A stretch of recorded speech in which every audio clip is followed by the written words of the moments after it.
بسم اللہ الرحمن الرحیم۔ الحمد للہ وحدہ لا شریک لہ والصلاۃ والسلام علی من لا نبی بعدہ۔ میں نے گزارش کی کہ مسئلہ تقلید کو سمجھنے کے لیے 4 باتیں سمجھنا ضروری ہے۔ نمبر 1 تقلید کی تعریف، نمبر 2 تقلید کے دلائل، نمبر 3 تقلید پر ہونے والے شبہات کے جوابات، نمبر 4 ترک تقلید کے نقصانات۔ میں نے یہ جملے اتنی بار دہرائے ہیں کہ کم از کم تقلید کا مسئلہ بیان کرنے کے لیے آپ کو آئندہ تکرار کرنے کی ضرورت پیش نہیں آئی۔ اس طرح آپ کو مسئلہ یاد ہو جانا چاہیے، اور یاد بھی کریں پھر آگے سمجھانے کا طریقہ بھی سیکھیں۔ دلائل پہ بات چل رہی تھی تو حدیث نمبر 4 سماعت فرمائیں۔ حضرت عمر بن خطاب رضی اللہ تعالیٰ عنہ فرماتے ہیں، رسول اللہ صلی اللہ علیہ وسلم سے میں نے سنا کہ آپ نے فرمایا، سألت ربی ان اختلاف اصحابی من بعدی، میں نے اللہ پاک سے پوچھا کہ میرے بعد جو میرے صحابہ کسی مسئلے پر اختلاف کریں گے تو یا اللہ اس پر ان کا معاملہ کیا ہوگا؟ فرمایا فأوحى الیہ، اللہ نے میری طرف وحی بھیجی، اے محمد ان اصحابک عندی بمنزلۃ النجوم فی السماء بعضها اقوى من بعض ولکل نور، کہ آپ کے صحابہ میرے نزدیک ایسے ہی ہیں جیسے آسمان پر ستارے ہیں، کہ ایک ستارے میں روشنی زیادہ ہے اور ایک میں روشنی کم ہے، لیکن سب میں روشنی موجود ہے۔ فمن اخذ بشیء مما هم علیہ من اختلافهم فهو عندی علی ھدی، آپ کے صحابہ میں سے جس شخص نے کسی صحابی کی رائے پر بھی عمل کر لیا تو میرے ہاں وہ ہدایت یافتہ شمار ہوگا۔ اور رسول اللہ صلی اللہ علیہ وسلم نے فرمایا، اصحابی کالنجوم فبأیہم اقتدیتم اہتدیتم، میرے صحابہ ستاروں کی مانند ہیں، ان میں سے جس کی تم اقتداء کرو گے تم ہدایت پا جاؤ گے اور کامیاب ہو جاؤ گے۔ اس حدیث مبارک میں حضور اکرم صلی اللہ علیہ وسلم نے صحابہ کرام رضی اللہ عنہ مجمعین کی جو شریعت میں حیثیت ہے اس کا ذکر فرمایا ہے۔ ایک بات آپ کو یاد ہوگی تو میں نے عرض کیا تھا کہ نبی معصوم ہوتا ہے اور صحابی محفوظ ہوتا ہے، اور میں نے یہ بات بھی آپ کی خدمت میں عرض کی تھی کہ نبی نمائندہ خدا ہوتا ہے اور صحابی نمائندہ مصطفیٰ ہوتا ہے۔ اب ذرا اس بات کو اچھی طرح سمجھ لیں، نبی اکیلا نمائندہ خدا ہوتا ہے اور صحابہ سارے مل کے کامل نمائندہ مصطفیٰ ہوتے ہیں۔ ہر صحابی نمائندہ مصطفیٰ تو ہے، لیکن وہ نمائندگی شاید تمام اوصاف میں کامل نہ کرے، ایک وصف میں کامل ہوگا اور ایک وصف میں کچھ کم ہوگا، یہ ہو سکتا ہے۔ میں اس کی آپ کو مثال بتاتا ہوں کہ جیسے حضرت ابو بکر صدیق رضی اللہ تعالیٰ عنہ امین بھی ہیں، عادل بھی ہیں، شجاع بھی ہیں، باحیا بھی ہیں، سخی بھی ہیں، ساری صفات موجود ہیں، لیکن غلبے کے اعتبار سے ان میں صفت صداقت کا غلبہ ہے تو لقب ان کو صدیق ملا ہے۔ حضرت عمر بن خطاب رضی اللہ تعالیٰ عنہ عادل بھی ہیں، شجاع بھی ہیں، سخی بھی ہیں، باحیا بھی ہیں، صدیق بھی ہیں، ساری صفتیں موجود ہیں، لیکن غلبہ ان میں صحیح فیصلے کرنے کا ہے قوت اور طاقت کے ساتھ، اس لیے ان کو فاروق کہتے ہیں۔ جو اس طرح میں عرض کر رہا تھا کہ صحابہ کرام رضی اللہ عنہ مجمعین اوصاف نبوت کے وارث ہیں، لیکن کسی صحابی میں ایک کا غلبہ، کسی میں دوسرے کا غلبہ، کسی میں تیسرے کا غلبہ۔ تو نبی نمائندہ خدا ہے اور صحابی نمائندہ مصطفیٰ ہے۔ نبی تنہا کامل نمائندہ خدا ہوتا ہے اور صحابہ سارے مل کر مکمل اور کامل نمائندہ مصطفیٰ ہوتے ہیں۔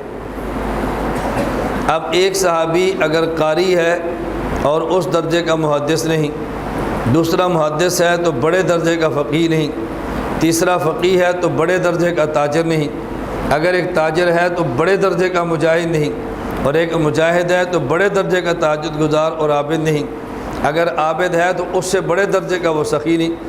یعنی صحابہ کرام میں اوصاف تو موجود ہیں، لیکن جتنا بڑا قاری ہے دوسرا اتنا بڑا محدث ہو، یہ جتنا بڑا محدث ہے دوسرا اتنا بڑا فقیہ ہو، یہ ہو سکتا ہے کہ اس طرح نہ ہو۔ لیکن سوال یہ ہے کہ جو صحابی قاری ہے اس نے قرات اللہ کے نبی سے لی ہے، جو محدث ہے حدیث اللہ کے نبی سے لی ہے، جو سخی ہے سخاوت اللہ کے نبی سے لی ہے، جو مجاہد ہے جہاد اللہ کے نبی سے لیا ہے، اور جو فقیہ ہے اس نے فقاہت اللہ کے نبی سے لی ہے، جو سخی ہے اس نے سخاوت اللہ کے نبی سے لی ہے، جو عابد ہے عبادت اللہ کے نبی سے لی ہے، اور جو تاجر اس نے تجارت اللہ کے نبی سے۔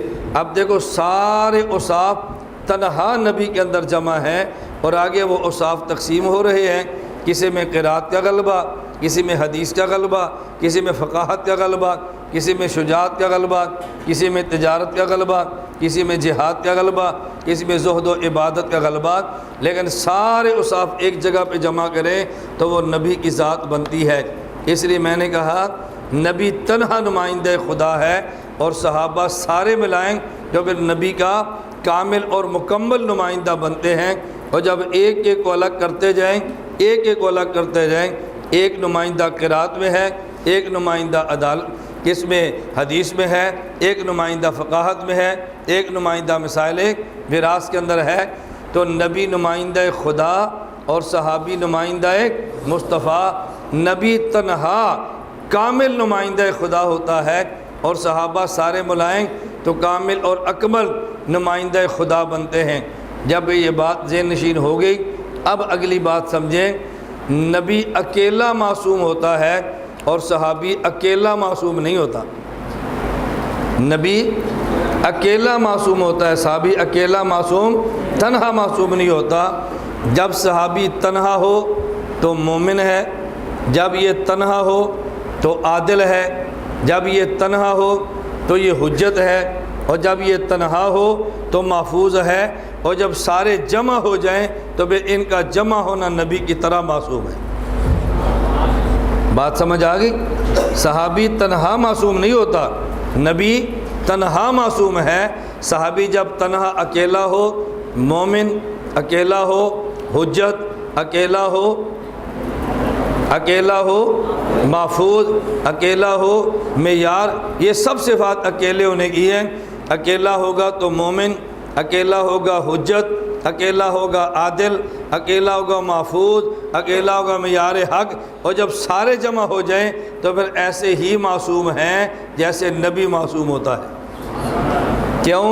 یہ تنہا نمائندہ خدا ہے، اور یہ سارے ملے تو پھر نمائندہ مصطفیٰ بنتے ہیں۔ اس لیے ہم نبی کو تنہا معصوم مانتے ہیں، اور صحابی کو تنہا معصوم نہیں، جب سارے مل جائیں تو پھر ان کو معصوم مانتے ہیں۔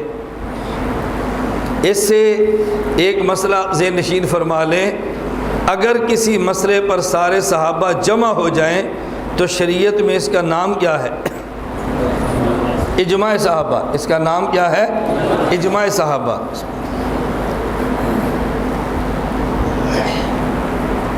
اب یہ مسئلہ آپ پہ کھلنا چاہیے کہ جب ایک مسئلے پر صحابہ جمع ہو جائیں تو یہ اجماع صحابہ۔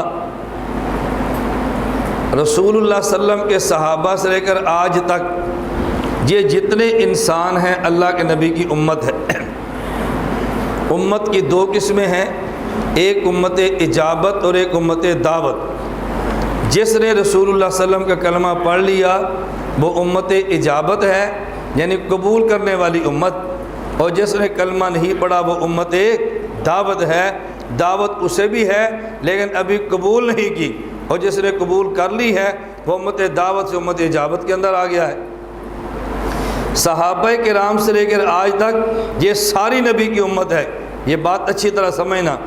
لیکن اگر کوئی بندہ آپ سے پوچھے کہ پیغمبر کی امت میں سے امت کا طبقہ اولیٰ کون سا ہے اور امت کا طبقہ اعلیٰ کون سا ہے، آپ کیا جواب دیں گے؟ امت کا طبقہ اولیٰ اور امت کا طبقہ اولیاء، امت کا طبقہ اول اور امت کا طبقہ اعلیٰ، یہ پیغمبر کے صحابہ ہیں۔ جب قرآن کریم نے فرمایا کنتم خیر امت اخرجت للناس، کنتم خیر امت، یہ خطاب مجھے بھی ہے اور آپ کو بھی ہے، لیکن ڈائریکٹ خطاب کسے ہے؟ صحابہ کرام کو ہے نا۔ ہمیں خطاب بواسطہ صحابہ ہے اور انہیں خطاب بلا واسطہ ہے، کنتم خیر امت اخرجت للناس، تو معلوم ہوا امت کا طبقہ اول بھی صحابہ ہیں اور امت کا طبقہ اعلیٰ بھی صحابہ ہیں، اور امت کا طبقہ اعلیٰ اور اول اگر صحابہ ہیں تو جب یہ حدیث آتی ہے رسول اللہ صلی اللہ علیہ وسلم فرمایا ان اللہ لا یجمع امت محمد علی الضلالہ لن تجتمع امتی علی الضلالہ، تو اس کا سب سے پہلا مصداق کون ہے؟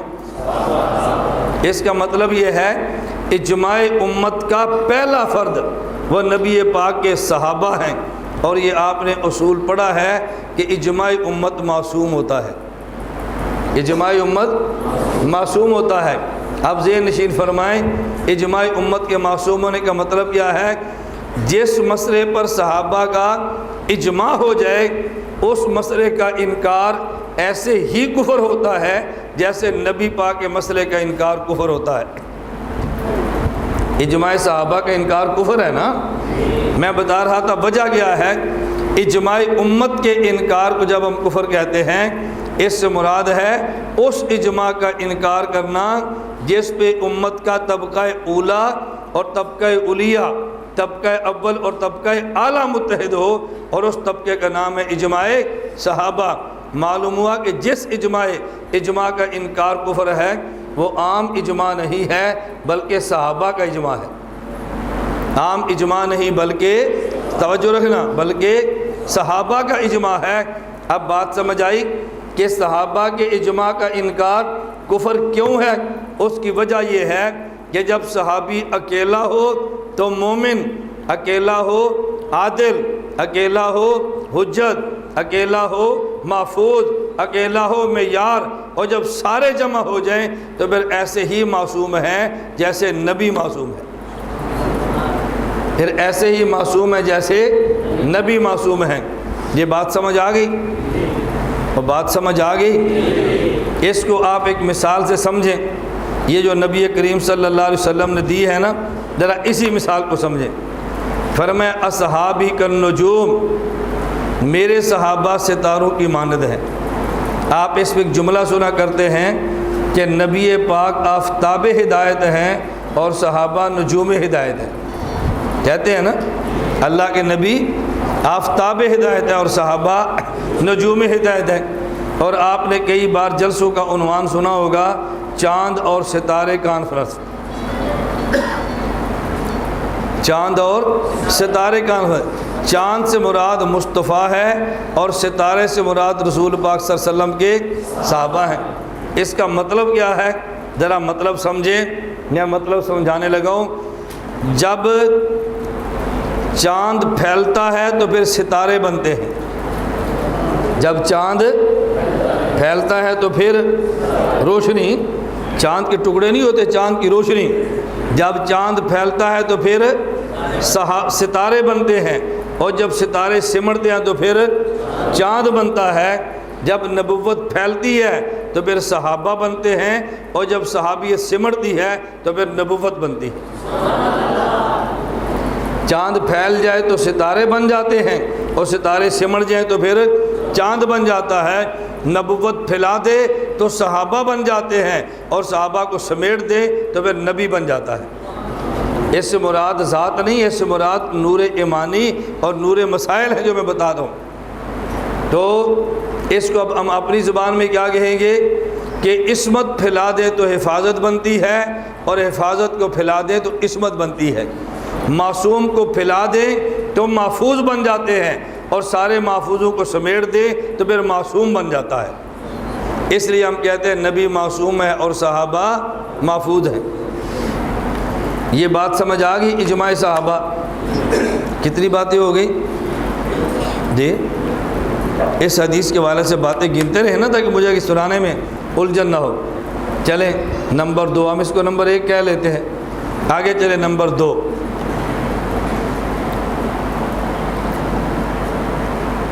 ہمارا نظریہ ہے کہ نبی معصوم ہے اور صحابی محفوظ ہے۔ نبی معصوم ہے، صحابی معصوم ہونے کا معنی یہ ہے اللہ پاک نبی سے گناہ ہونے نہیں دیتے۔ آپ نے ترجمے سمجھنے ہیں، معصوم ہونے کا معنی اللہ نبی سے گناہ ہونے نہیں دیتے، اور محفوظ کا معنی یہ ہے صحابی سے گناہ ہو جاتا ہے اللہ نامہ اعمال میں رہنے نہیں دیتے۔ نبی معصوم ہے یعنی نبی سے اللہ پاک گناہ ہونے نہیں دیتے، اور صحابی محفوظ ہے اس سے گناہ ہو جاتا ہے لیکن صحابی کے نامہ اعمال میں اللہ باقی رہنے نہیں دیتے۔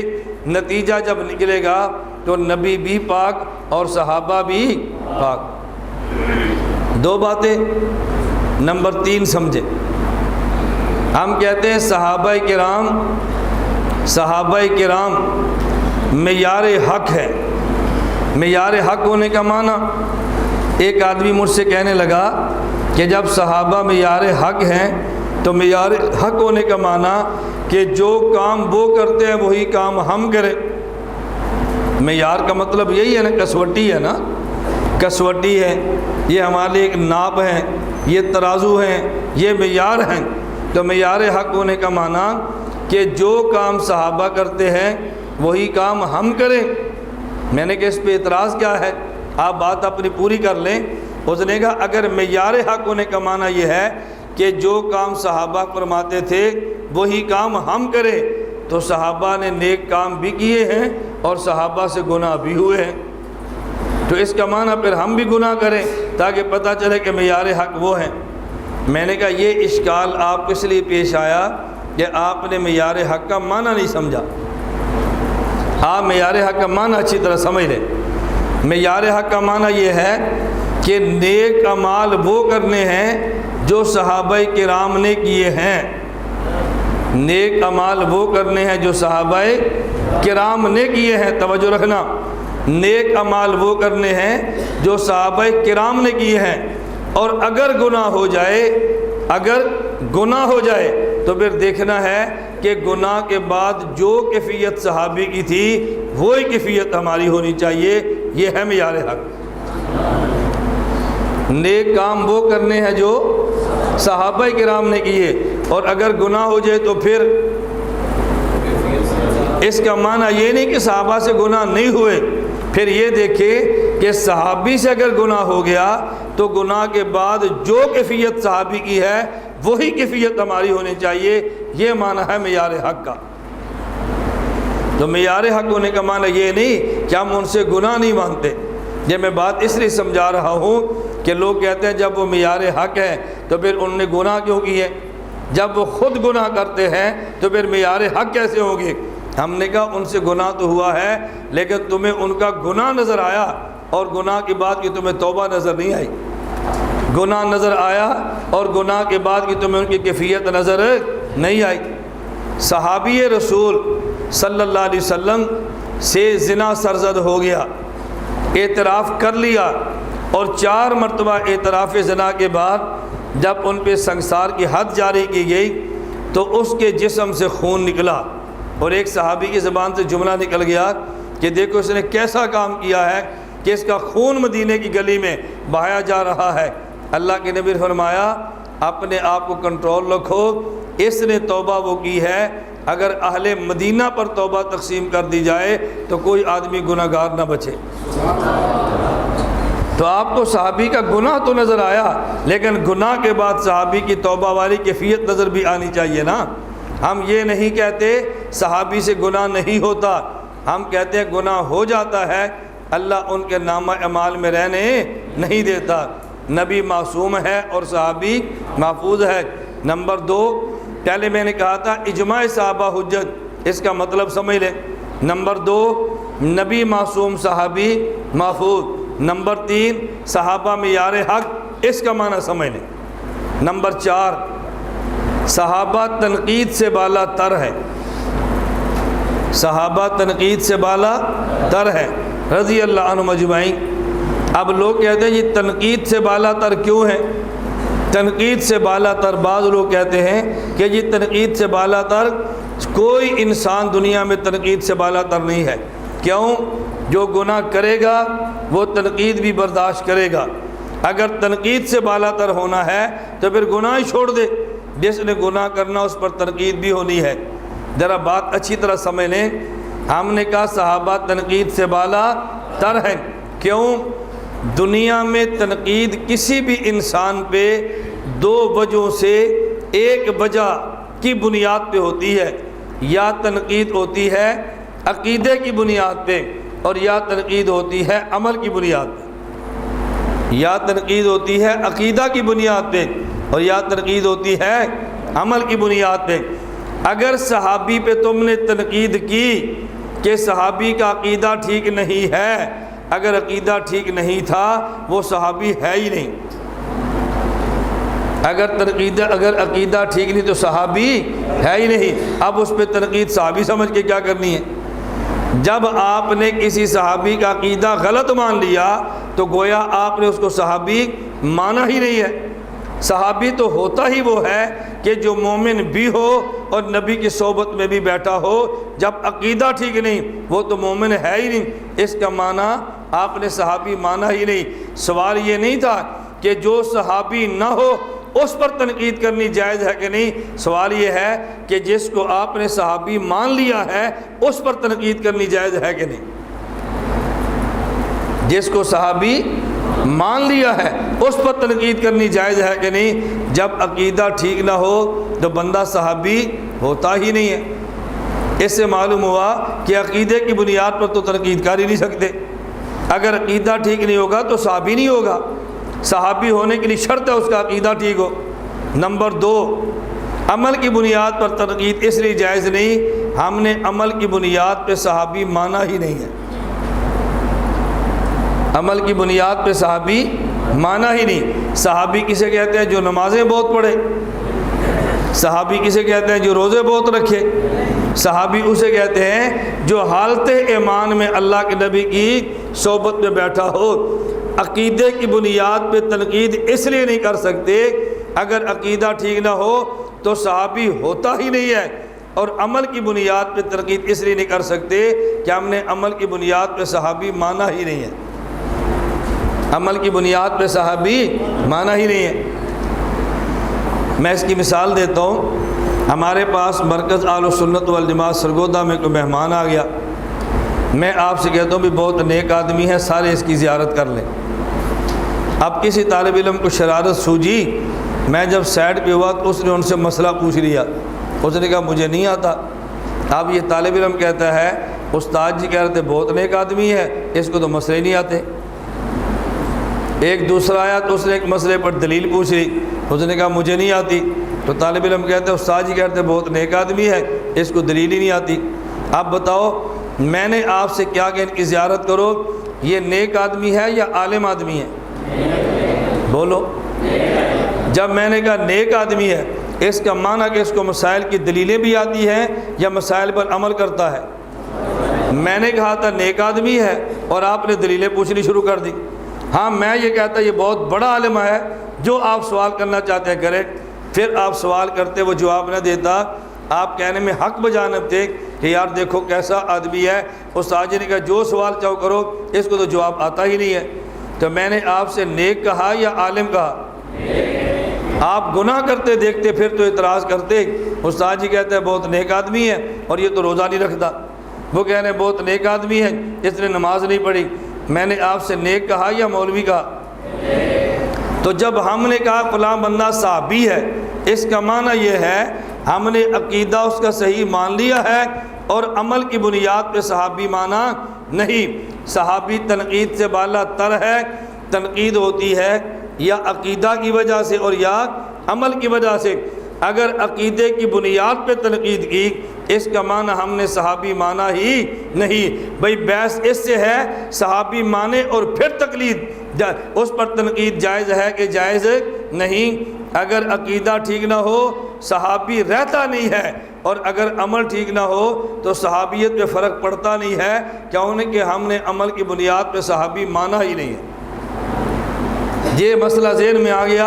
اب دنیا میں جتنے اعتراض بھی آتے رہے، آپ کہتے ہیں ہم نے عمل کی بنیاد پہ صحابی نہیں مانا، ہم نے صحبت نبوت کی بنیاد پہ مومن مان کے صحابی مانا ہے، اب تنقید کی گنجائش ہی نہیں ہے۔ کتنی باتیں ہو گئی؟ چار ہو گئی۔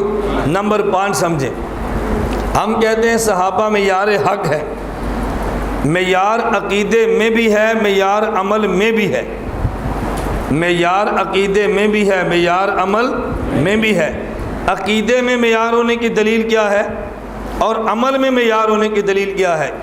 دونوں دلیلیں قرآن کریم میں سے سماعت فرمائیں۔ جہاں تک تعلق ہے عقیدے کا، اللہ نے فرمایا فَإِنْ آمَنُوا بِمِثْلِ مَا آمَنْتُمْ بِهِ فَقَدِ اهْتَدَوْا، اگر تمہارا ایمان اور عقیدہ صحابہ جیسا ہوا تو تم ہدایت پاؤ گے، اگر صحابہ جیسا نہ ہوا تو تم ہدایت نہیں پا سکتے۔ اور عمل میں معیار ہے، فرمایا وَالسَّابِقُونَ الْأَوَّلُونَ مِنَ الْمُهَاجِرِينَ وَالْأَنصَارِ وَالَّذِينَ اتَّبَعُوهُمْ بِإِحْسَانٍ رَضِيَ اللَّهُ عَنْهُمْ وَرَضُوا عَنْهُ۔ انصار صحابہ یا مہاجر صحابہ یہ رضی اللہ عنہم ہیں، اور بعد والا رضی اللہ عنہم تب بنے گا والذین اتبعوہم، جب ان کی اتباع احسان کرے گا تو رضی اللہ بنے گا، اگر ان کی اتباع نہیں کرے گا تو رضی اللہ عنہم بھی نہیں بنے گا۔ تو صحابہ معیار حق ہیں عقیدے میں بھی اور عمل میں بھی۔ عقیدے میں معیار حق دلیل فَإِنْ آمَنُوا بِمِثْلِ مَا آمَنْتُمْ بِهِ، اور عمل میں معیار حق دلیل وَالسَّابِقُونَ الْأَوَّلُونَ مِنَ الْمُهَاجِرِينَ وَالْأَنصَارِ وَالَّذِينَ اتَّبَعُوهُمْ بِإِحْسَانٍ رَضِيَ اللَّهُ عَنْهُمْ وَرَضُوا عَنْهُ۔ یہ دلیل سمجھ آ گئی؟ میں دلیل سمجھ آئے نا، پھر میں نے اس پہ سوال کرنا ہے۔ سوال سمجھے ذرا۔ نمبر ایک سوال سمجھیں، قرآن کریم میں ہے اگر تمہارا ایمان صحابہ جیسا ہوا ہدایت ملے گی، اور اگر صحابہ جیسا نہ ہوا تو پھر ہدایت نہیں ملے گی۔ اس پہ سوال یہ ہے کہ صحابہ جیسا ایمان تو ہو سکتا ہی نہیں ہے، صحابہ جیسا ایمان تو ہو سکتا ہی نہیں۔ کیوں؟ صحابہ کو ایمان ملا ہے صحبت نبوت کے ساتھ، تو صحبت نبوت جب ہمیں ملنی نہیں ہے تو صحابی جیسا ایمان ہوگا کیسے؟ اسے علماء کی زبان میں کہتے ہیں کہ یہ تعلیق بالمحال ہے، تعلیق بالمحال ہے۔ یوں نہ سمجھ آئے تو پھر یوں کہ اصولیین کی زبان میں کہتے ہیں یہ تکلیف مالا یطاق ہے، یہ تو سمجھ سکتے ہیں نا، یعنی ایسی چیز کا مکلف بنایا کہ جو انسان کے اختیار میں نہیں ہے۔ اچھی طرح سوال سمجھ لیں، صحابہ جیسا ایمان ممکن ہے؟ بولو، سب بولو، صحابہ جیسا ایمان ممکن ہے؟ اور اللہ نے کیا فرمایا؟ صحابہ جیسا ایمان ہوگا تو پھر کامیاب ہوگے، صحابہ جیسا نہیں ہوگا تو کامیاب نہیں ہوں گے۔ ہمارا سوال یہ ہے اللہ جب صحابہ جیسا ایمان ممکن ہی نہیں ہے تو آپ نے ایسی شرط لگا دی کہ جس پہ پورا کرنا ہمارے اختیار میں نہیں ہے۔ اس کی مثال بالکل وہی ہوگی جو پہلے میں آپ کو صراط مستقیم کے مسئلے پر دے چکا ہوں، یاد ہے؟ جیسے مولوی صاحب نے بیان کیا تھا بھئی 5 وقت کی نمازیں پڑھا کرو ورنہ پل صراط سے نہیں گزر سکتے، روزے پابندی سے رکھا کرو ورنہ پل صراط سے گزر نہیں سکتے، پل صراط بال سے باریک تلوار سے تیز ہے، 500 سال چڑھتے 500 سال گزرتے 500 سال اترتے لگیں گے، تو نماز پڑھا کرو۔ ایک جٹ کھڑا ہوا، اس نے کہا مولوی صاحب جو پل صراط آپ بتاتے ہیں نا، آدمی 5 وقت نہیں 10 وقت کی نمازیں پڑھے تب بھی نہیں گزر سکتا، اس سے کون گزر سکتا ہے؟ اب مولوی صاحب کیوں خاموش ہو گئے؟ اس لیے کہ مولانا صاحب کو پل صراط کا معنی نہیں آتا تھا، اگر پل صراط کا معنی آتا تو مولانا کبھی بھی خاموش نہیں ہوتے۔ اس پر میں تفصیل سے بات کر چکا ہوں۔ اب ہم نے کہا ایمان ایسا لاؤ جیسے صحابہ لاتے ہیں، تو اب بندے نے سوال کر دیا صحابی جیسا ایمان ممکن ہی نہیں ہے، تو اللہ نے پھر ایسی بات کیوں فرمائی جس پہ ہم عمل نہیں کر سکتے؟ جواب سماعت فرما لیں، جواب سماعت فرمائیں۔ ہم کہتے ہیں ایک ہے ایمان کی کیفیت اور ایک ہے ایمان کی کمیت، ایک ہے ایمان کی کیفیت اور ایک ہے ایمان کی کیفیت۔ شریعت کی مراد کمیت ہے اور سائر سمجھا کیفیت ہے۔ شریعت کی نہیں سمجھ آئی؟ شریعت کا مطلوب کمیت ہے اور سائر سمجھا کیفیت ہے۔ میں سمجھانے لگا ہوں، شریعت کا مطلب یہ ہے کہ ایمانیات وہ ہونے چاہیے جو صحابہ کے ہیں، ان چیزوں پر ایمان لاؤ جن ان چیزوں پر صحابہ ایمان لائے ہیں، جتنی چیزوں پر وہ لائے اتنی چیزوں پر تم بھی ایمان لاؤ، تو پھر ایمان معتبر ہوگا۔ اگر ان میں سے ایک بھی کم ہو گئی تو ایمان معتبرک نہیں ہوگا۔ اور سائل نے کیا سمجھا کہ نہیں، جو ان کے ایمان کی کیفیت ہے نا وہی کیفیت تمہاری ہوگی تو کامیابی ہوگی، وگرنہ کامیابی نہیں ہوگی۔ مراد کیفیت نہیں، مراد کمیت ہے۔ کیفیت اور ہے، کمیت اور ہے۔ شریعت کا مطالبہ کمیت کا ہے اور معترض سمجھا کیفیت کا ہے، تو بنیاد اور تھی، اعتراض اور ہے۔ اب سمجھ آ گئی؟ یہ جو ہم کہتے ہیں صحابہ جیسا ایمان ممکن ہی نہیں ہے، کیا مطلب؟ صحابہ اللہ پر ایمان لائے، ہم بھی لاتے ہیں۔ صحابہ فرشتوں پر لائے، ہم بھی لاتے ہیں۔ وہ نبیوں پر لائے، ہم بھی لاتے ہیں۔ کتابوں پر لائے، ہم بھی لاتے ہیں۔ تقدیر پر ایمان لائے، ہم بھی لاتے ہیں۔ لیکن جو کیفیت ان کے ایمان کی تھی وہ نہیں ہو سکتی، کیونکہ ہم ایمان لائیں گے مولوی صاحب سے سن کر، اور وہ ایمان لائے تھے نبی پاک سے سن کر۔ وہ ایمان لائے تھے نبی پاک سے سن کر۔ اب ظاہر ہے مولوی صاحب کی مجلس کی کیفیت اور ہے، اور اللہ کے نبی کی مجلس کی کیفیت اور ہے۔ مجلس بدل جائے تو پھر کیفیات بدل جایا کرتی ہیں، مجلس سے بدل جائے تو پھر کیفیات بدل جایا کرتی ہیں۔ اس ایک چھوٹا سا سوال اور اس کا جواب سن لیں، یہ درمیان میں بات آ گئی تو میں کہتا چلا جاؤں۔ عموماً عبارات اکابر پر اعتراضات ہوتے ہیں اور ہم اعتراضات کے جواب سمجھتے نہیں ہیں، اس لیے اعتراضات کے جوابات دے نہیں سکتے۔ یہ بات اچھی طرح سمجھیں۔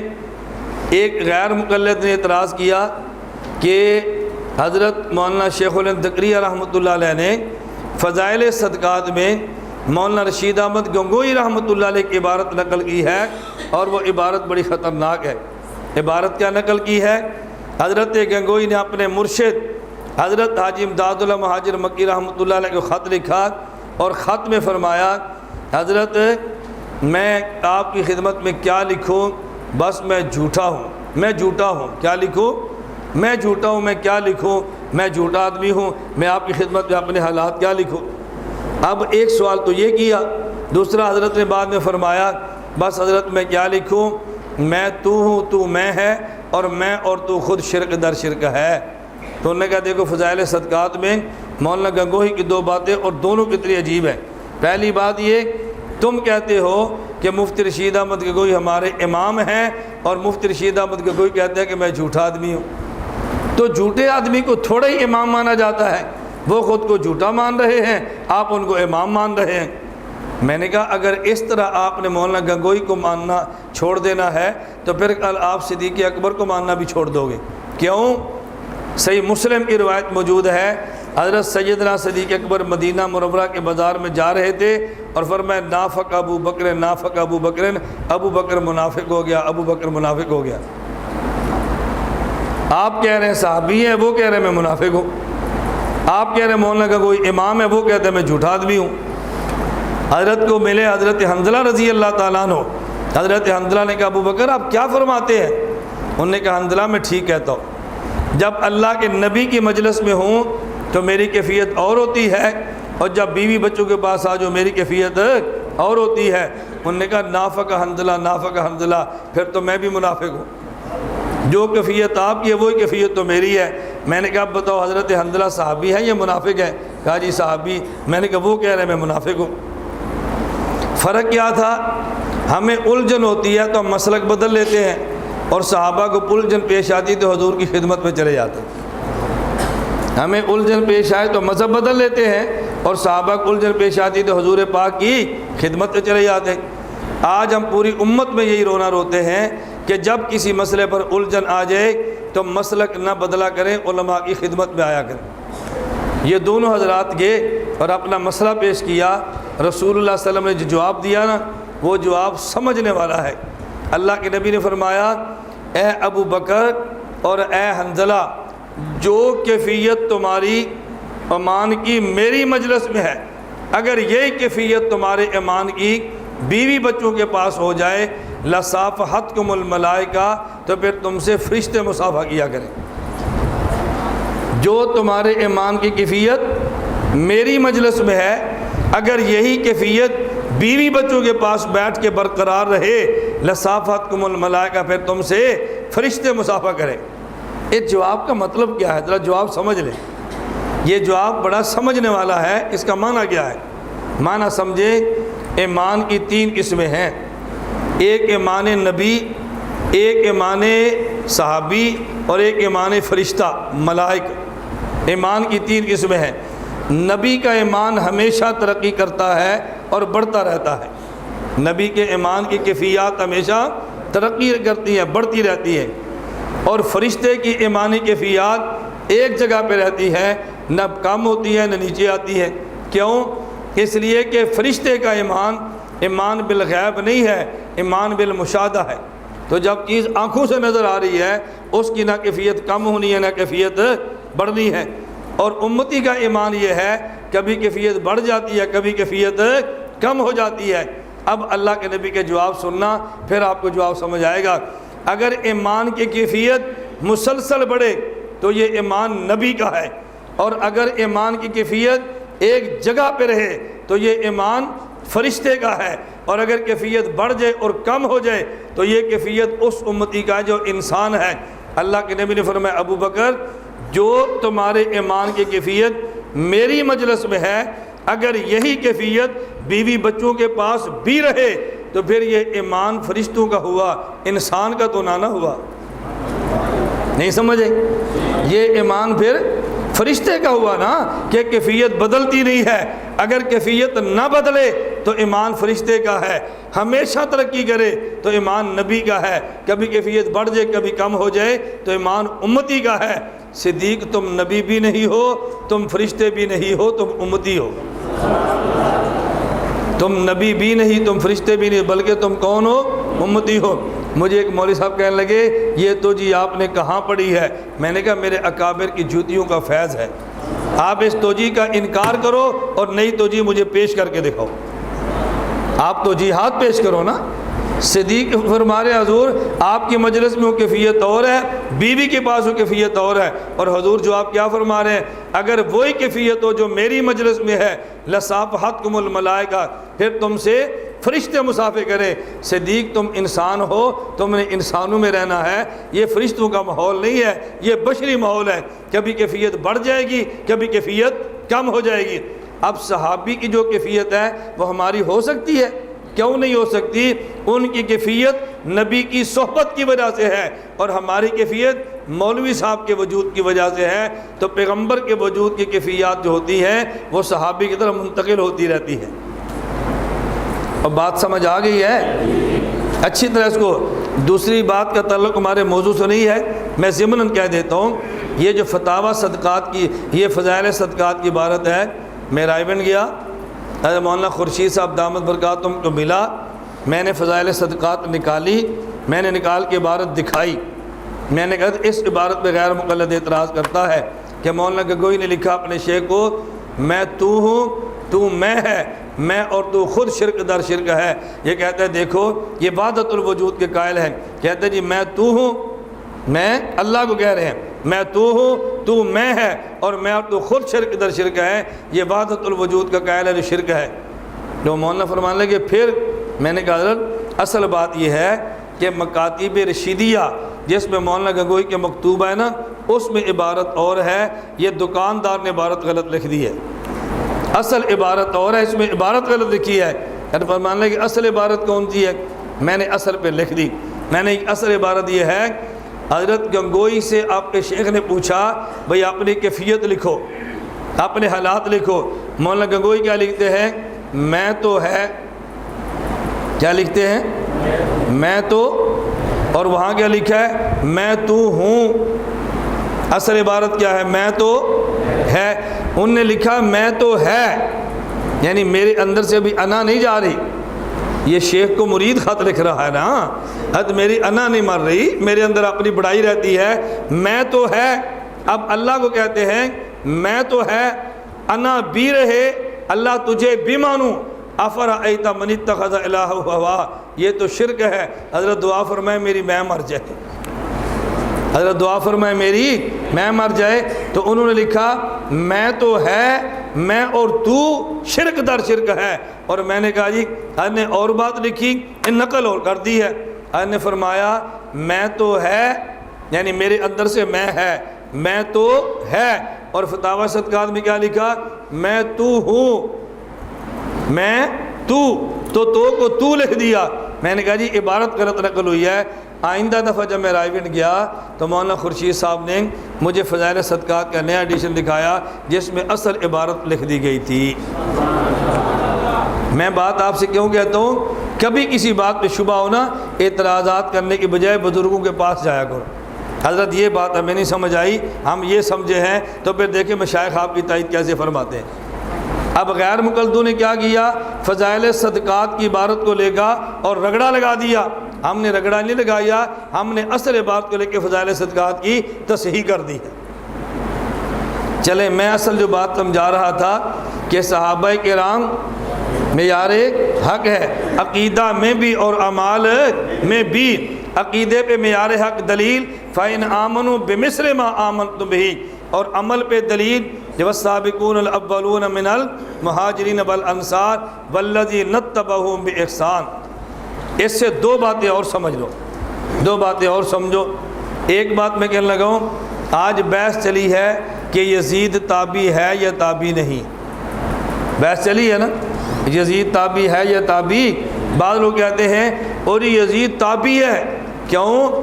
مسلمان بھی ہے، حضرت امیر معاویہ رضی اللہ عنہ کا بیٹا بھی ہے، اور جب حالت ایمان میں نبی کی زیارت کرے تو صحابی بنتا ہے، اور حالت ایمان میں صحابی کی صحبت میں بیٹھے تو تابعی بنتا ہے، تو یزید تابعی ہے۔ کان کھول کے سن لو، یزید صحابی بھی نہیں، یزید تابعی بھی نہیں، یزید صحابی بھی نہیں، یزید تابعی۔ ایک یزید بن ابی سفیان ہے اور ایک یزید بن امیر معاویہ ہیں۔ یزید بن ابی سفیان حضرت امیر معاویہ کے بھائی ہیں اور صحابی ہیں، یہ یزید بن امیر معاویہ ہیں، امیر معاویہ کے بیٹے ہیں رضی اللہ تعالیٰ عنہ، یہ صحابی بھی نہیں، تابعی بھی نہیں۔ آپ کہیں گے کیوں؟ ہم نے کہا دیکھو، ایک ہے لفظ صحابی اور ایک ہے لفظ تابعی۔ لفظ صحابی بتا رہا ہے کہ حالت ایمان میں نبی کی صحبت میں بیٹھا ہو، اور تابعی اتباع سے ہے، تابعی صحبت سے نہیں ہے۔ صحابی صحبت سے ہے اور تابعی، بولو، صحابی صحبت سے ہے، تابعی۔ صحابی کے لیے عمل شرط نہیں ہے نیک، صحابیت کے لیے نیک عمل شرط، اگرچہ صحابی نیک عمل کرتا ضرور ہے لیکن نیک عمل شرط نہیں۔ صحابیت کے لیے حالت ایمان میں پیغمبر کی زیارت نہیں، پیغمبر کی صحبت شرط ہے، اور تابعی کے لیے حالت ایمان میں صحابی کی اتباع شرط ہے، صحابی کی اتباع۔ مومن بھی ہو، صحابی کی مجلس بھی ملی ہو، اور صحابی کے نقش قدم پہ بھی چلا ہو، صحابی کے نقش قدم پہ چلے تو صحابی بنتا ہے، صحابی کا قاتل ہو تو تابعی نہیں بنتا۔ صحابی کے نقش قدم پہ چلے تو تابعی بنتا ہے، صحابی کا قاتل ہو تو تابعی نہیں بنتا۔ ایمان بھی ہو اور صحبت صحابی بھی ہو اور اتباع بھی ہو، ہم پھر تابعی کہیں گے۔ صحابہ کے قتل کروانے والے اور قتل پہ راضی ہونے والے کو ہم تابعی قطعاً نہیں کہہ سکتے۔ آپ بتاؤ یزید تابعی ہے؟ اور بات سمجھ آ رہی ہے؟ میں سمجھا رہا تھا صحابہ معیار حق ہیں، عقیدے پر بھی عمل پر بھی۔ میں نے کہا میں دو باتیں اور سمجھانے لگا ہوں، ایک یزید والی بات سمجھ آ گئی، ایک بات اور سمجھ لو۔ یہ رضی اللہ عنہم سے مجھے بات یہ بتائی تو وہ سمجھا رہا ہوں۔ ایک غیر مقلد نے اعتراض کیا کہ دیوبندیوں کی کتاب ہدایہ میں صحابہ کی توہین درج ہے اور صاحب ہدایہ گستاخ صحابہ ہے رضی اللہ عنہم۔ ہم نے پوچھا کیوں؟ اس نے کہا دیکھو، اصول یہ ہے کہ صحابی کو کہتے ہیں رضی اللہ عنہ اور بعد والے کو کہتے ہیں رحمت اللہ علیہ۔ صحابی کو کہتے ہیں رضی اللہ عنہ اور بعد والے کو کہتے ہیں رحمت اللہ علیہ۔ توجہ رکھنا، اس نے کہا صاحب ہدایہ بار بار لکھتا ہے عند ابی حنیفہ رضی اللہ عنہ، عند ابی حنیفہ رضی اللہ عنہ، تو رضی اللہ عنہ تو بعد والے ولی کو کہتے ہیں، اس نے رضی اللہ عنہ ابو حنیفہ کو کہہ دیا جو صحابی نہیں ہے۔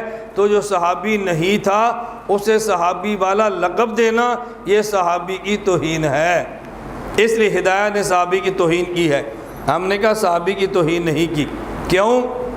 اگر صحابی کے علاوہ غیر صحابی کو رضی اللہ عنہ کہنا توہین ہے تو پھر ہدایہ پر اعتراض بعد میں کرو، قرآن پر اعتراض پہلے کرو۔ ہدایہ پر اعتراض بعد میں کرو، قرآن پر اعتراض پہلے کرو۔ کیوں؟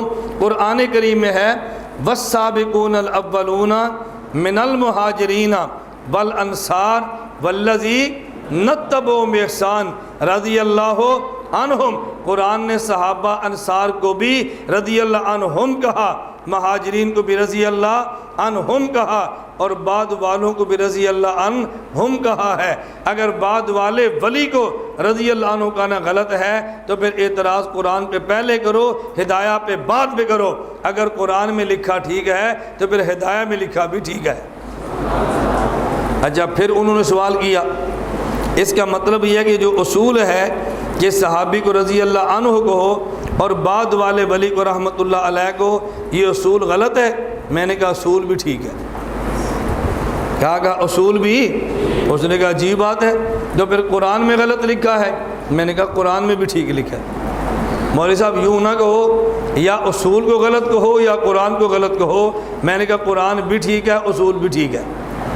آپ کو سوال سمجھ آ گیا؟ اصول کیا ہے کہ صحابی کے بعد والے ولی کو رحمۃ اللہ علیہ کہتے ہیں، رضی اللہ عنہ، اور قرآن نے صحابی کے بعد والے ولی کو رضی اللہ عنہ کہا ہے۔ تو اگر اصول ٹھیک ہے تو پھر قرآن غلط ہے، اور اگر قرآن غلط ہے تو پھر اصول ٹھیک ہے۔ میں نے کہا قرآن بھی ٹھیک ہے، اصول بھی ٹھیک ہے۔ کیا مطلب؟ اب ذرا بات سمجھیں۔ میں نے کہا یہ اصول کیوں لکھا ہے؟ یہ اصول اس لیے لکھا تاکہ امت کو شبہے سے بچا لیا جائے، امت کو شبہات سے بچا لیا جائے، امت شبہے میں نہ پڑے۔ اگر کسی آدمی کے سامنے کوئی کتاب آئی اور اس میں لکھا حضرت عمر نے فرمایا، اب بندہ سوچے گا حضرت عمر سے مراد عمر کون سے ہیں؟ یہ صحابی ہیں یا بعد والے؟ اگر لکھا حضرت عمر رضی اللہ عنہ نے فرمایا، آپ سمجھ جائیں گے اس سے مراد عمر بن خطاب ہے۔ اور اگر لکھا ہوا حضرت عمر رحمۃ اللہ علیہ نے فرمایا، آپ سمجھ جائیں گے عمر بن خطاب نہیں بلکہ عمر بن عبدالعزیز ہیں۔ تو یہ اس لیے لکھا جاتا ہے تاکہ شبہ پیدا نہ ہو۔ توجہ رکھنا، اس لیے لکھا جاتا ہے کہ شبہ پیدا نہ ہو۔ اگر شبہ کا خطرہ ہو تو پھر صحابی کو رضی اللہ عنہ اور بعد والے کو رحمۃ اللہ علیہ، اور اگر شبہ کا خطرہ نہ ہو تو پھر بعد والے ولی کو رضی اللہ عنہ بھی ٹھیک ہے اور رحمۃ اللہ علیہ کہنا بھی ٹھیک ہے۔ چونکہ امام ابو حنیفہ دنیا میں اتنے معروف ہیں، موافق بھی جانتا ہے، مخالف بھی جانتا ہے کہ امام ابو حنیفہ صحابی نہیں ہیں، کیونکہ شبہ نہیں تھا، اس لیے رحمۃ اللہ علیہ کہہ دیں تو بھی ٹھیک ہے، رضی اللہ عنہ کہہ دیں تو بھی ٹھیک ہے۔ اور جہاں شبہ آ جائے وہاں صحابی کو رضی اللہ عنہ اور بعد والے کو رحمۃ اللہ علیہ کہنا چاہیے۔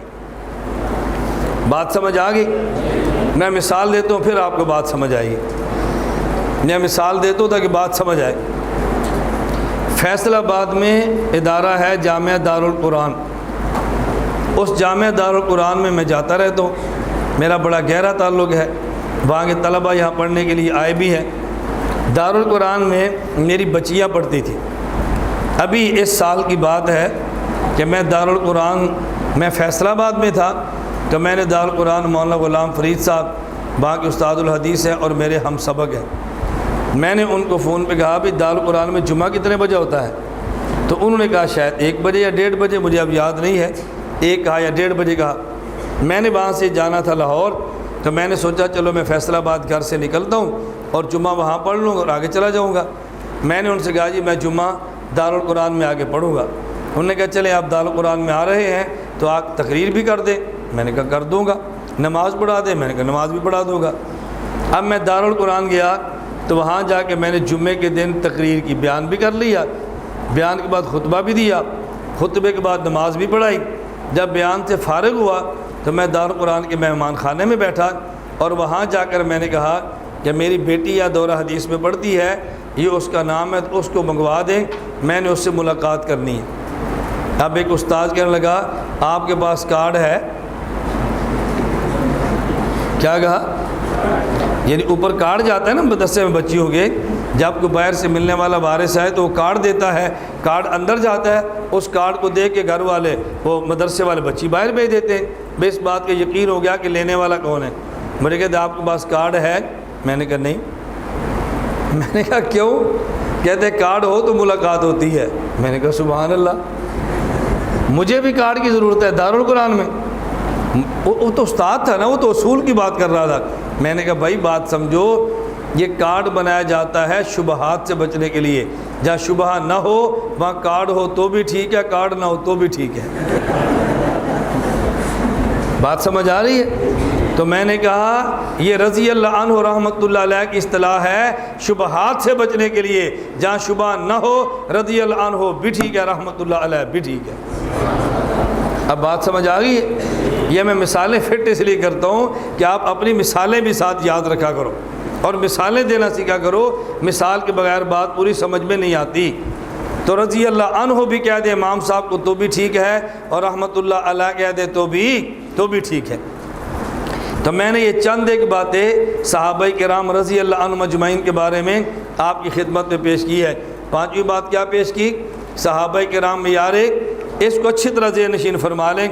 رسول اکرم صلی اللہ علیہ وسلم نے بات فرمایا دیکھو میرے صحابہ ستاروں کی مانند ہیں، ان میں سے جس کے پیچھے تم چلو گے تو تم ہدایت پا جاؤ گے۔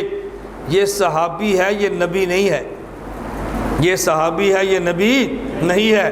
تو ہماری بحث اس میں تھی کہ نبی نہ ہو اور اس سے بندہ مسئلہ پوچھ لے اور اس سے دلیل نہ مانگے۔ اللہ کے نبی نے ان کی اتباع کی بات فرمائی ہے، لیکن اللہ کے نبی نے ان سے دلیل مانگنے کی بات نہیں فرمائی ہے، اور اسی کا نام تقلید ہے۔ اس حوالے سے ایک چھٹی بات بھی نوٹ فرما لیں، یہ اعتراض آپ پہ ہونا ہے جو میں وضاحتیں کر رہا ہوں۔ اعتراض کیا ہے؟ بہت سے لوگ کہتے ہیں مشکات المصابیح کتاب المناقب باب مناقب قریش و ذکر القبائل کی حدیث موجود ہے، لیکن اس حدیث پہ اشکال یہ ہے اصحابی کالنجوم فبأی مقتدیتم مہتدیتم، یہ حدیث ضعیف ہے، اس کی سند کمزور ہے، تو تم نے ایسی دلیل پیش کی ہے کہ جس کی سند کمزور ہے۔ اور مجھے تعجب اس بات پہ ہوتا ہے کہ دفاع صحابہ پہ عنوان پہ کام کرنے والے لڑکے کبھی مجھ سے پوچھتے ہیں کہ مولانا صاحب اس حدیث کی سند کمزور ہے، یہ غیر مقلد کہتا ہے حدیث ضعیف ہے۔ میں نے کہا بیٹا پھر ہوا گیا، اگر حدیث کی سند کمزور ہے تو کیا ہوا؟ یہ بات اچھی طرح سمجھ لو کہ حدیث صحیح کب ہوتی ہے اور ضعیف کب ہوتی ہے۔ ہمیشہ سند حدیث اس وقت ضعیف نہیں ہوتی جب اس کی سند کمزور ہو، اور حدیث کی صحت کے لیے محض سند کا مضبوط ہونا ضروری نہیں ہے۔ حدیث صحیح کب ہوتی ہے؟ اگر سند درست صحیح ہو تب بھی صحیح، توجہ رکھنا۔ اگر ایک سند کمزور ہو اور اس کے طرق میں تعدد آ جائے، یعنی ایک حدیث کئی سندوں سے آئے اور کئی سندیں ملائیں تو قوت آ جائے، حدیث تب بھی صحیح ہوتی ہے۔ نمبر 3، اگر حدیث سندن کمزور ہو اور مجتہد اس حدیث سے استدلال کر لے تو مجتہد کے استدلال کرنا اس حدیث کی صحت کی دلیل ہوتی ہے۔ نمبر 4، اگر حدیث سندن کمزور ہو لیکن اس کے معنی پہ امت اجماع کر لے تب بھی حدیث صحیح ہوتی ہے۔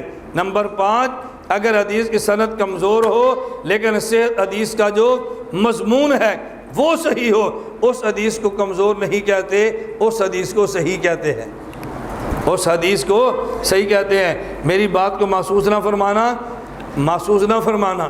ہمارا المیہ یہ ہے کہ ہم حنفی ہیں اور اصول حدیث میں کتابیں وہ پڑھتے ہیں جو حنفیوں کی نہیں ہیں۔ بات سمجھ آئی ہے؟ ہم کون ہیں؟ حنفی، اور اصول حدیث میں کتابیں کون سی پڑھتی ہیں؟ جو حنفیوں کی نہیں ہیں۔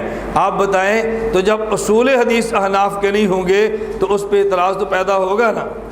اس لیے ہماری گزارش یہ ہے ہمارے مدارس میں حنفی مسلک کو مضبوط کرنے کے لیے وہ کتب پڑھانی چاہیے کہ جس کتابوں کے مصنف حنفی ہیں اور اصول حدیث احناف کے درج ہیں، اصول حدیث احناف کے درج ہیں۔ غیر مقلد اسی سے مضبوط ہوتا ہے، اور آج مماتی بھی اسی سے مضبوط ہوتا ہے۔ مماتی کہتے ہیں فلاں حدیث ضعیف ہے، کیوں؟ اس میں راوی کمزور ہے۔ فلاں حدیث ضعیف ہے، کیوں؟ اس میں راوی کذاب ہے۔ فلاں حدیث ضعیف ہے، کیوں؟ اس میں راوی شیعہ ہے۔ اور آپ پریشان ہو کر پھر ہمیں فون کرتے ہیں، مولانا صاحب من صلی علیہ عند قبر اس میں تو ضعیف ہے، الانبیاء حیاء فی قبورہم صحیح، یہ ضعیف ہے، پریشان ہوتے ہیں۔ میں کہتا ہوں بتاؤ، جب نبی کی حیات کا مسئلہ قرآن سے ثابت ہو، پیغمبر کی حیات کا مسئلہ صحابہ کے اجماع سے ثابت ہو، اب اگر ایک حدیث سے مسئلہ ثابت ہو بھی جائے تو پھر ہم کہہ سکتے ہیں ہم نے حدیث کو صرف بطور دلیل پیش نہیں کیا بلکہ ساتھ حدیث کو بطور تائید پیش کیا ہے۔ اب اس میں سند کے ذوق کا سوال ہی بالکل فضول ہے۔ کو بات سمجھ آ رہی ہے؟ اس لیے آپ اپنے مسئلے کو ذہن میں رکھو، پھر آپ کو الجھن پیدا نہیں ہوگی۔ تو اس حدیث کو ضعیف نہیں کہنا، کیوں؟ اگرچہ سندن ضعیف ہے لیکن اس حدیث کا جو مضمون ہے وہ قرآنی آیات سے ثابت ہے، اس لیے اس کو ضعیف نہیں کہتے۔ جامع ترمذی میں امام ترمذی رحمۃ اللہ علیہ نے ایک حدیث نقل کی ہے کہ جس طرح مردار جانور کا گوشت کھانا حرام ہے، زندہ جانور کا گوشت کاٹ کے کھانا بھی مردار کی طرح حرام ہے۔ مثلا زندہ بھینس ہے اور اس کے ران کا کچھ حصہ بندہ کاٹ لے اور کاٹ کر کھا لے، اس کا کھانا ایسے ہی حرام ہے جیسے مردہ بھینس کا کھانا حرام ہے۔ امام ترمذی فرماتے ہیں یہ حدیث سندن کمزور ہے لیکن اس کے معنی پر امت کا اجماع ہے، اب عمل اسی پہ کرنا ہے۔ اور ایسی آپ کو کئی روایات مل جائیں گی، سند کے اعتبار سے کمزور ہوگی اور امت نے اس کا معنی لیا ہوگا۔ اس کو محدثین کی زبان میں کہتے ہیں جب حدیث کو تلقی امت بالقبول حاصل ہو جائے، سند کمزور و حدیث تب بھی صحیح ہوتی ہے۔ اور بات سمجھ آ گئی آپ کو؟ میں اصطلاحی الفاظ پھر درمیان میں لے آتا ہوں تاکہ دفع دخل مقدر ہو جائے، بعضوں بیچاروں کو شبہات پیدا نہ شروع ہو جائیں، اس لیے میں اصطلاحی الفاظ پھر درمیان میں لے آتا ہوں تاکہ آپ محفوظ رہیں۔ محفوظ رہنا چاہیے کہ نہیں؟ اللہ ہم سب کو محفوظ رکھے۔ حدیث نمبر 5، حضرت علی رضی اللہ تعالیٰ عنہ فرماتے ہیں میں نے پوچھا یا رسول اللہ ان نزل بنا امر لیس فی بیان امر ولا نہی فما تأمرنا قال تشاور الفقہاء والعابدین، المعجم الاوسط للطبرانی۔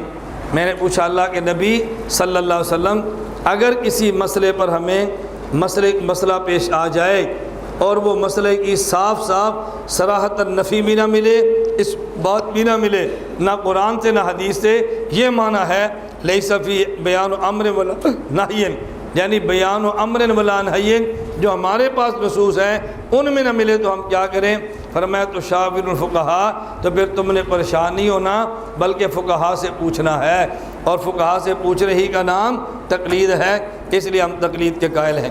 حدیث نمبر 6 دیکھیں، حضرت کثیر بن قیس رضی اللہ کہتے ہیں میں حضرت ابو درداء رضی اللہ عنہ کے بعد جامع مسجد دمشق میں بیٹھا تھا تو ایک شخص آیا، اس نے کہا اے ابو درداء انی جئت من مدینہ الرسول صلی اللہ علیہ وسلم، میں مدینہ منورہ سے آپ کی خدمت میں آیا ہوں اور میرے آنے کا کوئی مقصد نہیں سوائے اس کے کہ میں نے سنا اللہ کے نبی کی حدیث آپ کے پاس موجود ہے، میں اس حدیث کو لینے کے لیے آیا ہوں۔ حضرت ابو درداء فرمانے لگے رسول اللہ صلی اللہ علیہ وسلم سے میں نے سنا، آپ نے فرمایا من سلک طریقا یطلب فیہ علما، جو علم دین حاصل کرنے کے لیے اللہ کے راستے میں نکل پڑے اللہ اس کو جنت کے راستے پر چلا دیتے ہیں، اور فرشتے اپنے پروں کو بچھا لیتے ہیں رضاً لطالب العلم، طالب علم کو خوش کرنے کے لیے اور اس کی رضامندی کی خاطر اپنے پر بچھا دیتے ہیں۔ وَإِنَّ الْعَالِمَ، اور یہی عالم جو دین کے مسائل بتاتا ہے اس کے لیے وہ مخلوقات دعائیں مغفرت کرتی ہے من فی السماوات و من فی الارض، جو آسمانوں میں ہیں اور جو زمینوں میں ہیں، بل حیتان فی جوف الماء، اور سمندر کے پیٹ میں، پانی کے پیٹ یعنی سمندر کی تہہ میں مچھلیاں بھی اس کے لیے دعا کرتی ہیں۔ وَإِنَّ فضل العالم علی العابد، اور عالم کی فضیلت عابد پر ایسے ہے کہ فضل القمر لیلۃ البدر علی سائر الکواکب، جس طرح 14ویں کی رات ہو اور سے چاند کو ستاروں پر فضیلت ہوتی ہے، اس طرح عالم کو عابد پر فضیلت ہوتی ہے۔ وَإِنَّ الْعُلَمَاءَ وَرَثَةُ الْأَنْبِيَاء، اور علماء انبیاء کے وارث ہیں۔ وَإِنَّ الْأَنْبِيَاءَ لَمْ يُوَرِّثُوا دِينَارًا وَلَا دِرْهَمًا، اور نبی مال کو چھوڑ کر نہیں جاتے بل ورثوا العلم، بلکہ وہ علم کا وارث بناتے ہیں، علم کو چھوڑ کے جاتے ہیں۔ فمن اخذہ اخذ بحظ وافر، اور جس آدمی نے علم نبوت لے لیا اس نے گویا کہ بہت کچھ دنیا میں کما لیا ہے۔ سنن ابی داؤد کتاب العلم باب الحث علی طلب العلم۔ یہ حدیث ہماری دلیل کیسے بنتی ہے؟ وَإِنَّ الْعُلَمَاءَ وَرَثَةُ الْأَنْبِيَاء۔ اس دلیل کو بیان کرنے سے پہلے آپ بطور تمہید ایک بات سماعت فرما لیں اور اس کو اچھی طرح نوٹ کر لیں جو بات میں سمجھانے لگا۔ ہمارا اہل اسلام کا نظریہ ہے رسول اکرم صلی اللہ علیہ وسلم آخری نبی ہیں اور اب حضور کے بعد کوئی نبی، سب بولو سب بولو۔ دیکھو شیخ صاحب کہتے ہیں پیدا نہیں ہوگا، انہیں میرا بیان سنا ہوا ہے نا، آپ نے کتنا زور لگایا ہے، میں نے زور لگایا اس لیے تاکہ آپ کو میرا ترجمہ بھی سمجھ آئے۔ ہمارا عقیدہ ہے حضور اکرم صلی اللہ علیہ وسلم آخری نبی ہیں اور اب آپ کے بعد کوئی نبی پیدا نہیں ہوگا۔ کیا کہنا ہے؟ اب کوئی نبی پیدا نہیں ہوگا۔ کیوں؟ اس کی وجہ یہ ہے اگر آپ نے کہا کوئی نبی نہیں آئے گا تو قادیانی کہیں گے عیسیٰ علیہ السلام آئیں گے یا نہیں؟ آپ نے کہنا آئیں گے، وہ کہیں گے آپ کہتے تھے کوئی نبی نہیں آئے گا، عیسیٰ علیہ السلام تو آگے ہیں۔ اب آپ نے پھر جواب دینا ہے کہ عیسیٰ علیہ السلام آئے ہیں لیکن امتی ہونے کی حیثیت سے۔ قادیانی پھر اعتراض کرے گا امتی ہونے کی حیثیت سے آئے ہیں تو کیا نبی والی حیثیت ختم ہو گئی ہے؟ ان کی نبی والی حیثیت باقی ہے لیکن آئے امتی کی حیثیت سے ہیں۔ آپ نے پھر پاس جانا ہے اور آپ پھر جواب دیں گے، پھر یہ جواب اور سوال کا سلسلہ چلے گا۔ آپ حدیث کا ترجمہ کریں، انا خاتم النبیین، رسول اللہ صلی اللہ علیہ وسلم فرمایا میں آخری نبی ہوں، لا نبی بعدی، اور میرے بعد کوئی نبی پیدا نہیں ہوگا۔ عیسیٰ علیہ السلام نازل ہوں گے، عیسیٰ علیہ السلام پیدا نہیں ہوں گے۔ اب اگر آپ مجھ سے سوال کریں کہ آپ استاد جی یہ بتائیں یہ جو آپ نے ترجمہ کیا کہ کوئی نبی پیدا نہیں ہوگا، یہ آپ نے کس لفظ کا ترجمہ کیا ہے؟ لا نبی بعدی میں۔ آپ سوال کر سکتے ہیں نا؟ میں آپ سے سوال کر لیتا ہوں کہ آپ نے جو یہ ترجمہ کیا کہ حضور نے فرمایا میرے بعد کوئی نبی نہیں آئے گا، میرے بعد کوئی نبی نہیں، یہ تو حدیث میں ہے لا نبی بعدی، یہ آئے گا، یہ ترجمہ آپ نے کس کا کیا ہے؟ بات سمجھ آ رہی ہے؟ حدیث میں کیا ہے؟ لا نبی بعدی، نہیں نبی میرے بعد۔ اب میں کہتا ہوں پیدا نہیں ہوگا، آپ کہتے ہیں آئے گا، سمجھئے؟ حدیث میں کیا؟ لا نبی بعدی، نہیں نبی میرے بعد۔ اب درمیان میں لفظ آ گیا، میں کہتا ہوں نہیں نبی پیدا ہوگا میرے بعد، آپ کہتے ہیں نہیں نبی آئے گا میرے بعد۔ اب میں نے پیدا ہونا کیا، آپ نے آنا کیا، آپ بتائیں آئے گا آپ نے ترجمہ کس کا کیا ہے؟ بتائیں بھائی۔ چلو میں بتا دیتا ہوں، آپ کو یاد ہے لیکن آپ جھجک رہے ہیں، میں بتا دیتا ہوں۔ یہ لا نبی یا بعدی میں لا، یہ لا نفی جنس ہے، نبی یا اس کا اسم ہے اور بعدی اس کا، بعدی اس کی خبر ہے۔ نفی جنس لا کا اسم منصوب ہوتا ہے اور اس کی خبر مرفوع ہوتی ہے۔ یہ نبیہ تو منصوب ہے لیکن بعدی تو مرفوع نہیں ہے نا، یہ بعدی محلن مرفوع ہے، یہ لفظاً مرفوع نہیں ہے۔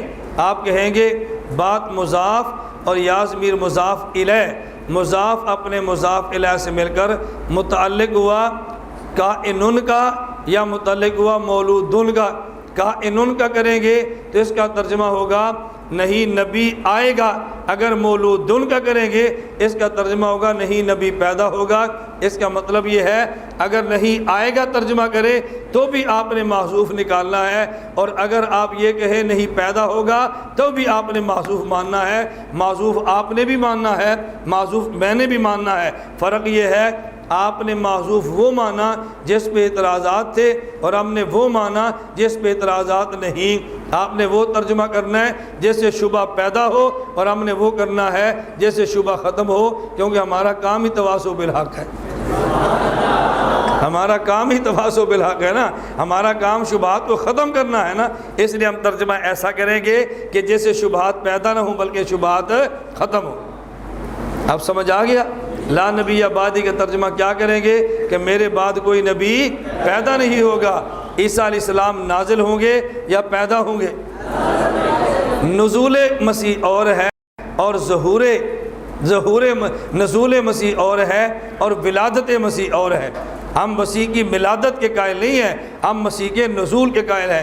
پیدا پہلے ہو چکے ہیں اور اب وہ آئیں گے، نازل ہوں گے۔ اس لیے بس اوقات پہ ترجمہ یوں کر لیتے ہیں، پھر بھی اشکال نہیں ہوتا۔ انا خاتم النبیین، میں آخری نبی ہوں، لا نبی بعدی، اور میرے بعد کوئی نیا نبی نہیں آئے گا۔ اگر آپ کو اپنا ترجمہ یاد رکھنا ہو نا، آپ نے اسی پہ ڈٹنا ہے، میرا ترجمہ نہیں لینا، تو ایک لفظ کا پھر اضافہ کر لیں تاکہ آپ کا ترجمہ بھی ٹھیک ہو جائے۔ لا نبی بعدی کا ترجمہ کیا کریں گے؟ میرے بعد کوئی نیا نبی نہیں آئے گا۔ اب ٹھیک ہے، کیونکہ عیسیٰ علیہ السلام نئے نبی نہیں ہے، عیسیٰ علیہ السلام پرانے نبی ہیں۔ تو پرانا نبی آ جائے وہ اور بات ہے، اور نیا نبی ہو تو یہ بات اور ہے۔ حضور کے بعد کوئی نیا نبی نہیں آئے گا، ہاں پرانا نبی نازل ہوگا۔ تو پرانے نبی کا نازل ہونا اور ہے، اور نئے جھوٹے نبی کا پیدا ہونا اور ہے۔ یہ بات اچھی طرح سمجھ آ گئی ہے۔ عنوان تو ہمارا یہ نہیں ہے، وقت بہت تھوڑا ہوتا ہے، سارے عنوان اور مسائل کو چل ہی نہیں سکتے، یہ ہماری مجبوری ہے۔ میں کل بھی اپنے ساتھ سے کہہ رہا تھا کہ میرا دل کرتا ہے کہ آئندہ سال اپنے دورے کا دورانیہ بڑھا دیں۔ میں نے کہا ہمارا دل کرتا ہے کہ آئندہ سال اپنے دورے کا دورانیہ بڑھا دیں۔ بڑھا دینا چاہیے۔ آپ نے کون سا حال ہے؟ آپ نے کہا ہمارا کام تو پورا ہو گیا، اب اگلے 25 دن پڑے یا 1 مہینہ پڑے ان کا مسئلہ، ہمارا تو پورا ہو گیا نا۔ اس لیے آپ نے کہنا ہے، آپ سے تو ہم اب پوچھیں بھئی جمعرات ختم کرنے کے بجائے آئندہ جمعرات ختم کر لیں، اب آپ بتائیں۔ آپ دیکھیں جواب بدل گیا نا، مزہ اب پتہ چلے نا بھی آئندہ جمعرات یا مزید۔ بہرحال ہمارا مشورہ جاری ہے، آپ دعا فرمائیں۔ میں اساتذہ سے کہہ رہا تھا کہ آئندہ سال سے دورانیہ بڑھا دیں، اور میں نے کہا میری رائے ہے، دیکھیں بھی فیصلہ نہیں ہوا نا، ابھی تو رائے چل رہی ہے، فیصلہ تو تب ہوگا جب ہمارے مرکز کی شورا اس کو پاس کرے گی، ابھی تو میری رائے تو رائے ہوتی ہے۔ میں نے کہا میری رائے یہ ہے آئندہ سال دورے کا دورانیہ بڑھا دیں، اور تحقیق المسائل کے ساتھ 15 پاروں کی تفسیر شروع کرا دیں۔ تفسیر 1 سال کی بجائے 2 سال میں پڑھائیں، 15 پارے ایک سال اور 15 پارے دوسرے سال۔ کچھ وقت تفسیر کا رکھ لیں اور کچھ وقت مسائل کا رکھ لیں۔ مثلا صبح کے 4 گھنٹے تفسیر کو دے دیں، ظہر کے بعد 2 گھنٹے مسائل کو دے دیں، تو 25 دن اگر ہم کر لیں تو دورہ تفسیر بھی ہو جائے گا اور مسائل بھی ہو جائیں گے، اور رمضان سے پہلے طالب علم اپنے گھر بھی چلے جائیں گے۔ یہ ترتیب زیادہ آسان ہے نا، بجائے اس کے آدمی 1 سال پورا دورہ کرائے، 15 دن 15 پارے 1 سال کرا رہے، 15 پارے دوسرے پار کرا رہے۔ اس کا فائدہ کیا ہوگا؟ اگر 1 سال مکمل دورہ کرائیں گے تو شروع میں بحث مفصل ہوگی اور آخر میں پھر مختصر ہوگی، اور اگر 2 سال میں کرائیں گے تو پورا دورہ پھر مفصل چلے گا اور پورے قرآن میں تفصیلی مباحث ہو جائیں گی۔ دورہ تفسیر بھی ہو جائے گا 2 سال میں، اور تحقیق المسائل بھی ہو جائیں گے، اور 12 دن کی بجائے 25 دن کر لیں، رمضان سے پہلے طالب علم گھر بھی پہنچ جائے گا۔ تو یہ ترتیب ٹھیک ہے؟ اب کچھ کہتے ہیں ٹھیک ہے، کچھ چپ ہیں، کچھ خاموش ہیں، کچھ بولتے ہیں، تو یہ ٹھیک ہے؟ میں صرف ہم بطور مشورے میں رکھ رہے ہیں، آپ دعا فرمائیں، اگر فائنل ہو گیا تو انشاءاللہ آپ کے علم میں آ جائے گا۔ ہماری بات خیر یہ ہے ہم دورہ تفسیر بھی شروع کرائیں۔ کیوں؟ اس لیے کہ میں نے درجہ حفظ والے سال، یہ بات سمجھ نہیں آپ نے، درجہ حفظ والے سال میں نے ترجمۃ القرآن پڑھا ہے امام اہل سنت سے۔ حفظ والے سال جب بچپن ہونا نا آدمی کا، میں حفظ گکھڑ منڈی جامع مسجد بورڈ والے میں کیا ہے۔ امام اہل سنت والجماعت حضرت شیخ التفسیر والحدیث استاد محترم حضرت مولانا محمد سرفراز صفدر رحمۃ اللہ علیہ فجر کے بعد درس قرآن دیتے تھے، میں حفظ بھی وہی کرتا تھا اور درس قرآن بھی وہی سنتا تھا۔ تو 1.5 سال ہم نے شیخ سے تفسیر پڑھی ہے، جب کتابیں پڑھنی شروع بھی نہیں کی تھی، اور جب کتابیں پڑھنی شروع کر دی، جب پھر میں خامسہ مکمل کرنے کے بعد پھر حضرت شیخ کیا گیا، الحمد سے لے کر والناس تک پوری تفسیر پھر میں نے نصرت العلوم جا کے پڑھی ہے خامسہ کے بعد، تاکہ آدمی صرف بھی پڑھ لے، نحو بھی پڑھ لے، کچھ منطق پڑھ لے، اصول پڑھ لے، پھر جا کے نحو پڑھے نا تو پھر نحو پڑھنے کا مزہ آتا ہے۔ تو اس لیے میں نے چونکہ شیخ سے براہ راست تفسیر پڑھی ہے، تو جن حضرات کا شوق ہے تب ہمیں امام اہل سنت والی تفسیر ملے، اب امام اہل سنت تو دنیا میں دوبارہ نہیں آئیں گے نا۔ اس پر مجھے ایک واقعہ یاد آیا۔ حضرت لاہوری رحمۃ اللہ علیہ کے انتقال ہو گیا۔ لاہوری رحمۃ اللہ علیہ کے انتقال کے بعد تعزیتی جلسہ جامع مسجد شیراں والا باغ لاہور میں ہوا، جامع مسجد شیراں والا لاہور میں ہوا۔ حضرت بابا غلام غوث ہزاروی رحمۃ اللہ علیہ حضرت نے تعزیتی جلسے میں بیان کیا۔ بابا جی کا مزاج بڑا بے تکلفانہ تھا، بڑی کھلی کھلی باتیں فرماتے تھے۔ حضرت علامہ ہزاروی فرمانے لگے رحمۃ اللہ علیہ کہ دیکھو شیخ الہند وفات پا گئے، اب دنیا میں نہیں آئیں گے۔ حضرت مولانا حسین احمد مدنی دنیا سے چلے گئے، اب نہیں آئیں گے۔ حکیم الامت مولانا اشرف علی تھانوی فوت ہو گئے، اب نہیں آئیں گے۔ جملہ سننا، فرمانے لگے اب وہ نہیں آئیں گے۔ حضرت فرمانے لگے لاہوری چلے گئے، اب نہیں آئیں گے، اب اس باب ہزاروی پر گزارا کرو۔ اور بڑا پیارا جملہ فرمایا، فرمایا ہمارے اوپر گزارا کرو، کیوں؟ جب میں چلا گیا تو تم ہمیں بھی ترسو گے، جب میں چلا گیا تم ہمیں بھی ترسو گے۔ اب آپ نے امام اہل سنت کو تو نہیں نہ دیکھا، میں نے 1.5 سال حضرت کے گھر قریب رہ کر حفظ کیا ہے اور دورہ تفسیر بھی حضرت سے کیا ہے۔ میں یہ بات اللہ کی قسم اٹھا کر کہہ رہا ہوں، اس سے بڑی بات کوئی نہیں۔ اب بھی اس مجلس کے عینی گواہ زندہ موجود ہیں کہ جنہوں نے یہ منظر دیکھا ہے۔ جب میں نے مسلک کا کام کرنا شروع کیا، حضرت کا ملنے کے لیے گیا، لوگ حضرت کا ہاتھ چومتے، حضرت پکڑ کے میرا ہاتھ چومتے۔ میں قسماً یہ بات کہہ رہا ہوں، عینی گواہ اس کا اب بھی موجود ہے۔ شیخ سے میرا ہاتھ پکڑ کے نا ایسے چومنا شروع کرتے تھے جب ہم نے مسلک کا کام شروع کیا۔ میں اس لیے عرض کر رہا ہوں، میں نے اتنے قریب سے حضرت شیخ کو دیکھا ہے۔ بعض لوگ کاپیاں دیکھتے ہیں نا، اور ہم نے کاپیاں نہیں دیکھی، ہم نے براہ راست شیخ سے پڑھا ہے۔ اب دیکھیں جو ہماری فائل ہے آپ یہاں سے لے جائیں گے، اور لوگ بھی فائل دیکھیں گے، وہ فائل دیکھیں گے، ہمیں نہیں دیکھیں گے۔ انہوں نے فائل پڑھنی ہے، ہمیں نہیں پڑھنا۔ میں اس لیے اپنے اساتذہ سے کہتا ہوں بھائی فائلیں بنا کے ان کو دیتے جاؤ۔ بعض لوگ کام لیتے ہیں بخل سے، بھائی ہمارے دلائل چلے گے تو ہمارے پاس کون آئے گا، یہ دلائل تقسیم ہو تو کون آئے گا۔ میں نے کہا ہماری کاپی تقسیم ہو رہی ہے، ہم تو دنیا میں تقسیم نہیں ہو رہے نا، تو جس نے ہماری کاپی ہم سے سمجھ رہی ہے وہ ہمارے پاس ہی آئے گا، اور جس کی کاپی ہو نا اس سے سمجھنے کا جو مزہ آتا ہے وہ کاپی دیکھ کر پڑھنے کا مزہ نہیں آتا۔ اب یہ تقلید والی فائل آپ کسی اور کو جا کر دکھا دو، اچھا 6 دلیلاں آدھے گھنٹے تک ہمیں، آپ نے کہا آدھا گھنٹہ نہیں، ہمیں 10 دن لگے ہیں۔ اور مجھے آج بھائی خبیب کہہ رہے تھے کہ طلبہ کہہ رہے ہیں استاد جی سے کہہ رہو اب تھوڑا سا نا اس کو مختصر کر لیں، چونکہ ہم نے تفسیر سے مسئلہ حیات بھی سمجھنا ہے۔ میں نے کہا جب میں مسئلہ حیات پہ یہ دلائل شروع کروں گا تو دورہ آپ کا پھر پورا ہو جانا ہے اور مسئلہ حیات پھر وہیں رہ جانا ہے۔ اس لیے ہم چاہ رہے ہیں کہ 12 دن کی بجائے آئندہ دن بڑھا دینے چاہیے، اور ساتھ تفسیر کا اضافہ بھی کر لیں، لیکن یہ شرط پر ہے کہ آپ لوگ محنت بھی فرمائیں۔ آپ یہ نہ کوئی جی بڑھایا بھی آپ نے ہے تو بندے لانے بھی آپ نے ہیں، پڑھانا بھی آپ نے ہے، سارے کام آپ کے ذمہ، سارے کام ہمارے ذمہ نہیں ہیں، اور سارے کام ہمارے اوپر نہ چھوڑیں۔ کچھ کام آپ بھی کر سکتے ہیں نا۔ میں آپ سے اپیل نہیں کرتا لیکن آپ سے درخواست کرتا ہوں، آپ اس دورے کے دوران خصوصاً اور دورے کے بعد عموماً ہمارے وسائل کے لیے خصوصی دعا فرمائیں، وسائل کے لیے خصوصی دعا فرمائیں۔ ہم وسائل کے معاملے میں بہت زیادہ پریشانی کے شکار ہوتے ہیں۔ دعا کریں اللہ تعالیٰ اپنے کرم سے وسائل اتنے عطا فرمائے، ہمیں دنیا میں کسی بندے سے مانگنا نہ پڑے، تاکہ مسئلہ کا کام آدمی کھل کر کرے۔ اور یہ کھلے وسائل مانگنا اللہ کے نبی کی سنت ہے۔ رسول اللہ صلی اللہ علیہ وسلم جو دعا مانگی ہے نا، اللہم انی اسألک علما یا علما نافعا، صرف علم نہیں مانگا، علم نافع مانگا ہے۔ آگے وہ عملاً آگے متقبلاً، عملاً بھی ہو، صالحاً بھی ہو، متقبلاً بھی ہو۔ آگے ورزقاً واسعاً طیباً، رزقاً بھی ہو، طیباً بھی ہو، واسعاً بھی ہو۔ ہم صرف اللہ سے رزق نہیں مانگتے، ہم زیادہ مانگتے ہیں۔ بعض لوگ کہتے ہیں باجی جیسا کیسا ہو ذرا حلال کا ہو۔ میں نے ایک آدمی نے مجھے کہا جی مولانا صاحب دعا فرمائیں۔ میں نے کہا کیا دعا کریں؟ اس نے کہا دعا کریں اللہ پاک حلال کا رزق عطا فرما دے۔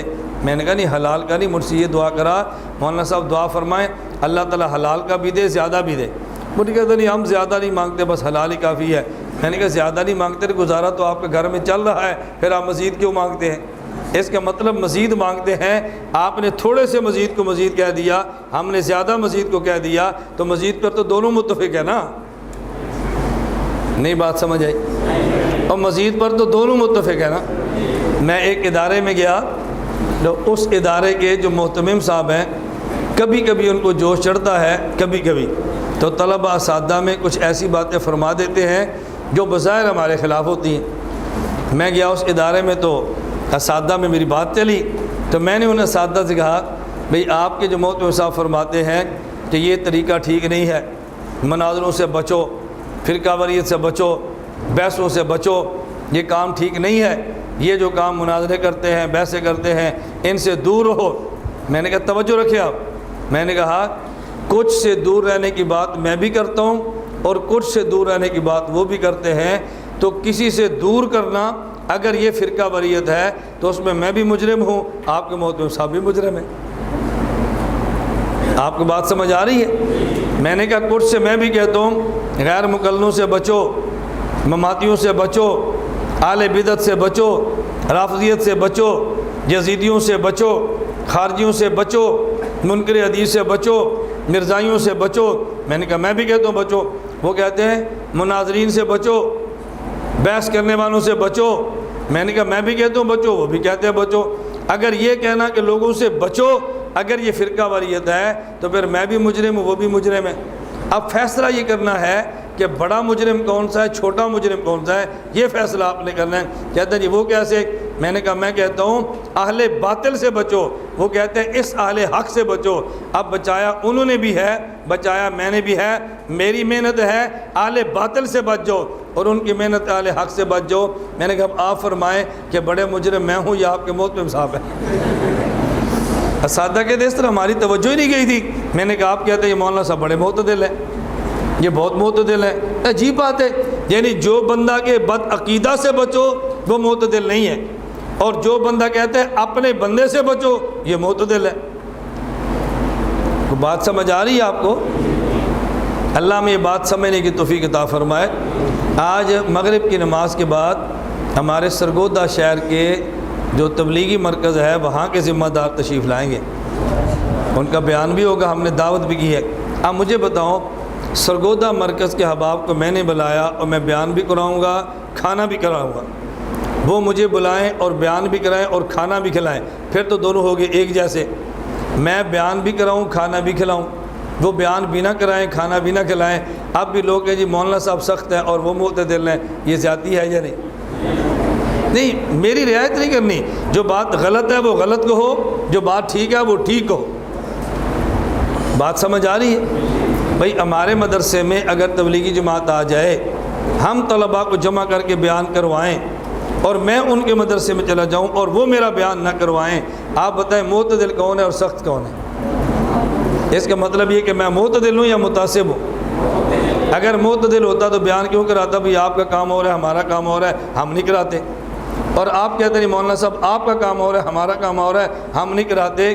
میں نے کہا معتدل ہو کر بھی متعصب ہے اور آپ متعصب ہو کر بھی معتدل ہیں، بابا اتنی زیادتی ہمارے ساتھ نہ کرو۔ اور یہ سارے ایسے نہیں ہیں، یہ ہمیشہ یاد رکھ لیں۔ جس طرح ہمارے کام میں بعض لوگ گڑبڑ کرتے ہیں، ہر کام میں کچھ نہ کچھ لوگ ہوتے ہیں، ان کچھ نہ کچھ لوگوں کو دیکھ کر پورے کام پر پانی نہ پھیرا کرو۔ وہ سارے اگر کوئی لوگ دورے کے لیے آئیں اور اس میں ایک طالب علم کو چھوٹی سی چوری کر لے، کسی ایک کی چوری کو دیکھ کے سارے دورے کا انکار کر دیں گے؟ بولو نا۔ کسی ایک کی بد زبانی کو دیکھ کے سارے علماء کا انکار کر دیں گے؟ کسی ایک کی بد اخلاقی دیکھ کر سب کا انکار کر دیں گے؟ انسان ہیں، کمزوریاں بھی ہوتی ہیں، خوبیاں بھی ہوتی ہے۔ میں اس طرح بات سمجھا رہا ہوں، آپ یہ بات سمجھو اور آگے جا کر سمجھاؤ بھئی معتدل کون ہے اور متعصب کون ہے۔ آپ دیکھ رہے ہیں روزانہ کوئی نہ کوئی عالم آ رہا ہے، روزانہ کوئی نہ کوئی بزرگ تشریف لا رہے ہیں۔ ابھی بہت سارے حضرات آپ دیکھیں گے، جب تشریف لائیں گے نا آپ خود دیکھتے رہیں گے کہ کون کون آتے ہیں۔ ہم اکرام بھی کرتے ہیں اور احسان نہیں کرتے، حق سمجھ کر کرتے ہیں۔ ہمارے ذمے اپنے مسلک کے تمام علماء کا احترام کریں، اپنے مسلک کی تمام جماعتوں کا احترام کریں، یہ ان پر احسان نہیں ہماری ذمہ داری ہے۔ میں بات سمجھا رہا تھا، بات ختم کرتا ہوں۔ ہمارا نظریہ کہ رسول اللہ صلی اللہ علیہ وسلم آخری نبی ہے اور آپ کے بعد کوئی نبی پیدا، بولو کوئی نبی پیدا نہیں ہوگا۔ اچھا، جب نبی پیدا نہیں ہوگا، امت نے قیامت تک رہنا ہے، تو امت کی رہنمائی کون کرے گا؟ اس کے لیے 4 طبقے ہیں۔ نمبر 1 خلفائے راشدین، نمبر 2 صحابہ کرام، نمبر 3 فقہا اور نمبر 4 علماء۔ کتنے طبقے ہیں؟ یہ دیکھیں میں دلائل کا خلاصہ آپ کی خدمت میں پیش کرنے لگا ہوں۔ امت نے قیامت تک رہنا ہے، اب امت کی رہنمائی کون کرے گا؟ نمبر 1، بولو نمبر 1، فَإِنَّهُ مَن يَعِشْ مِنكُم بَعْدِي فَسَيَرَى اخْتِلَافًا كَثِيرًا فَعَلَيْكُم بِسُنَّتِي وَسُنَّتِ الْخُلَفَاءِ الرَّاشِدِينَ الْمَهْدِيِّينَ۔ نمبر 2، اصحابی کالنجوم فبأي مقتدیتم اہتدیتم۔ نمبر 3، ان نزل بنا امر لیس فی بیان امر ولا نہی فما تأمرنا فقال تشاورون الفقہاء۔ نمبر 4، وَإِنَّ الْعُلَمَاءَ وَرَثَةُ الْأَنْبِيَاءِ، وَإِنَّ الْعُلَمَاءَ وَرَثَةُ الْأَنْبِيَاء۔ یہ میں اب خلاصہ تقلید کے دلائل کا پیش کر رہا ہوں۔ جب آپ کو تھوڑے وقت میں بات کرنی ہو نا، اب میں ایک جملہ کہنے لگا ہوں، خطیب وہ ہے جو 1 منٹ کے بیان کو 1 گھنٹے میں پھیلا دے اور 1 گھنٹے کے بیان کو 1 منٹ میں سمیٹ دے۔ آپ چاہیں تو تقلید کے دلائل کو 10 دن میں بیان کر دیں اور آپ چاہیں تو تقلید کے دلائل کو 10 منٹ میں سمجھا دیں۔ اس سے زیادہ میں خلاصہ کیا پیش کروں گا آپ کی خدمت میں؟ بات سمجھا لو گے؟ رسول اللہ صلی اللہ علیہ وسلم آخری نبی ہیں اور آپ کے بعد قیامت تک کوئی نیا نبی نہیں آئے گا۔ میں نے آپ کا ترجمہ کر دیا۔ اب حضور کے بعد کوئی نبی پیدا نہیں ہوگا۔ آپ میرا ترجمہ کر دیں۔ ہم آپس میں جوڑ والے، ہم توڑ والے نہیں ہیں۔ میں آپ کی رعایت کروں، آپ میری رعایت کرو۔ اس امت نے قیامت تک رہنا ہے، اب امت کی رہنمائی کون کرے گا؟ نمبر 1 خلفائے راشدین، نمبر 2 صحابہ کرام، نمبر 3 فقہاء کرام، نمبر 4 علماء کرام۔ اب بتاؤ، توجہ رکھنا، میں ایک جملہ کہنے لگا ہوں۔ آپ خلفائے راشدین ہیں؟ بولتے جاؤ۔ آپ خلفائے راشدین ہیں؟ آپ صحابہ کرام ہیں؟ آپ فقہا ہیں؟ آپ کون ہیں؟ علماء۔ معلوم ہوا اب امت کی رہنمائی ہم نے کرنی۔ اب امت کی رہنمائی یہ ہم سے مراد آپ ہیں۔ اب امت کو ہم نے سنبھالنا ہے، اس لیے امت کو سنبھالنے کے لیے تیار ہو جاؤ۔ بولو تیار ہو کو نہیں؟ ہاتھ کھڑے کرو، تیار ہو؟ آپ امت کو سنبھالنے کے لیے آپ تیار ہو جاؤ۔ یہ ہماری ذمہ داری ہے کہ امت کو ہم نے سنبھالنا ہے۔ بات سمجھ آ رہی ہے؟ امت کو کون سنبھالے گا؟ ہم۔ اللہ نے توفیق دی، ہم ایک شعبہ لے کر نہیں چلیں گے، ہم سارے شعبوں کی حفاظت کریں گے انشاءاللہ۔ مرکز کو مرکز والا دل ہونا چاہیے۔ اس لیے میں کہتا ہوں ختم نبوت بھی ہمارا کام ہے، دفاع صحابہ ہمارا کام ہے، دفاع فقہا ہمارا کام ہے، دفاع مسلک علماء دیوبند ہمارا کام ہے، تبلیغ کا کام ہمارا کام ہے، جہاد کا کام ہمارا کام ہے، خانقاہ کا کام ہمارا کام، مدارس کا کام ہمارا کام، یہ سارے ہمارے کام ہیں۔ اور ہم چونکہ علماء ہیں، ہم نبی کے پورے وارث ہیں اور دورے وارث نہیں، ہم سارے کام کو لے کر چلیں گے انشاءاللہ۔ میرا ایک بیان تھا اور سبق تھا بچیوں میں۔ ایک غیر مقلد لڑکی آ گئی اور اس نے آ کر مجھے چٹ دی کہ استاد جی یہ بات بتائیں، کیا عالم کے ہاتھ پر کوئی عورت بیعت ہو سکتی ہے؟ عالم کے ہاتھ پر کا مطلب یہ نہیں کہ ہاتھ میں ہاتھ دے کے بیعت کرے، یہ مطلب نہیں ہے کہ ثواب بھی لے اور سواد بھی لے، یہ بیعت نہیں ہے۔ اس بچی نے مجھ سے پوچھا کہ عورت عالم کے ہاتھ پر بیعت ہو سکتی ہے؟ عالم کے ہاتھ پر بیعت کا معنی سمجھ گئے؟ اب یہ نہیں کہ تم جا کے مرید کرو تو کو بیٹی ذرا ہاتھ میں ہاتھ دو۔ استاد جی نے مسئلہ سمجھایا ہے کہ اس کو ہاتھ کے ہاتھ پر بیعت کرنی۔ یہ ہاتھ پر ہاتھ کا بیعت یہ ایک عرف ہے، یہ محاورہ ہے ہمارا۔ مطلب یہ کہ عورت کسی عالم کی بیعت کر سکتی ہے؟ میں نے کہا کر سکتی ہے۔ اس نے کہا دلیل؟ میں نے کہا سورۃ الممتحنہ میں ہے، یا ایھا النبی اذا جاءک المؤمنات یباینک علی الا یشرکن باللہ شیئا ولا یسرقن ولا یزنین ولا یقتلن اولادہن ولا یأتین ببہتان یفترینہ بین ایدیہن وارجلہن ولا یاسین فی معروف فبایعہن۔ اے نبی جب آپ کے پاس عورتیں آئیں اور وہ عورتیں جو پہلے ایمان لا چکی ہیں بیعت کرنے کے لیے، آپ 6 شرطیں لگائیں اور ان کو بیعت کر لیں۔ ان کی لڑکیوں کی تیاری دیکھو اور تمہیں مرد ہو کر شرم آنی چاہیے۔ لڑکی کی تیاری دیکھنا۔ وہ کہنے لگی استاد جی میرا سوال یہ نہیں ہے کہ نبی کی بیعت کر سکتی ہے کہ نہیں، میرا سوال ہے کہ عالم کی بیعت کر سکتی ہے کہ نہیں۔ میں نے سوال کیا ہے عالم کی بیعت کرنے کا، اور آپ نے دلیل میں پیش کیا ہے نبی کی بیعت کرنے کا، مجھے اس سے کوئی اختلاف نہیں۔ میں نے کہا بیٹی یہ بات بتاؤ، اللہ کے نبی صلی اللہ علیہ وسلم کے دور میں مصلی پر کھڑے ہو کے نماز کون پڑھاتا؟ کہتی ہے نبی پاک، حضور پاک۔ کون؟ حضور پاک صلی اللہ علیہ وسلم۔ میں نے پوچھا حضور کی مسجد میں منبر پہ کھڑے ہو کے تقریر کون کرتا؟ کہتی ہے حضور پاک صلی اللہ علیہ وسلم۔ میں نے کہا آپ کو مسئلہ پوچھتا تو فتویٰ کون دیتا؟ حضور پاک صلی اللہ علیہ وسلم۔ کوئی خواب بتاتا، تعبیر کون دیتا؟ کہا جی رسول اللہ صلی اللہ علیہ وسلم۔ میں نے کہا اچھا جب بیعت کے لیے عورتیں آتی تو بیعت کون کرتا؟ کہتی ہے رسول اللہ صلی اللہ علیہ وسلم۔ میں نے کہا مجھے بتاؤ اب مصلی پر نماز کون پڑھائے گا؟ کہتی ہے علماء۔ میں نے کہا تقریر کون کرے گا؟ کہتی ہے علماء۔ میں نے کہا فتویٰ کون دے گا؟ کہتی ہے علماء۔ میں نے کہا بتاؤ اگر کوئی نکاح کروائے تو نکاح کون کرے گا؟ کہتی ہے علماء۔ میں نے کہا جب عورت نے بیعت کرنا ہو تو پھر مریدنی کون بنائے گا؟ میں نے کہا بتاؤ کون بنائے گا؟ اب تمہیں مرید بنانے کے لیے اللہ کے نبی آئیں گے؟ میں نے کہا جس عالم نے نماز پڑھانی ہے، جس عالم نے تقریر کرنی ہے، جس عالم نے فتویٰ دینا ہے، جس عالم نے تمہیں تعبیر بتانی ہے، جس عالم نے نکاح پڑھانا ہے، اور جب تم نے بیعت کرنی ہے تو بیعت بھی اسی عالم نے لینی ہے۔ کیوں؟ ہم نبی کے ادھورے وارث نہیں، ہم نبی کے پورے وارث ہیں۔ ہم نبی کے ادھورے وارث، ہم نبی کے پورے وارث ہیں۔ جو جو کام اللہ کے نبی صلی اللہ علیہ وسلم نے فرمائے اور نبی کے ساتھ خاص نہیں تھے وہ کام سارے ہم نے کرنے ہیں۔ سیدنا ابو بکر صدیق کو مانعین زکوٰۃ نے کہا، میں نے کہا بیٹی جو دلیل تیری ہے نا، توجہ رکھیں، جو دلیل تیری ہے یہی دلیل مدعی مانعین زکوٰۃ کی تھی۔ انہوں نے کہا تھا ابو بکر صدیق ہم زکوٰۃ مانتے ہیں پر آپ کو نہیں دیتے۔ کیوں؟ قرآن نے کہا تھا خذ من اموالہم، اے نبی آپ ان سے زکوٰۃ لیں۔ جب حضور تھے ہم نے زکوٰۃ دی، حضور چلے گئے تو آپ کو نہیں دیتے۔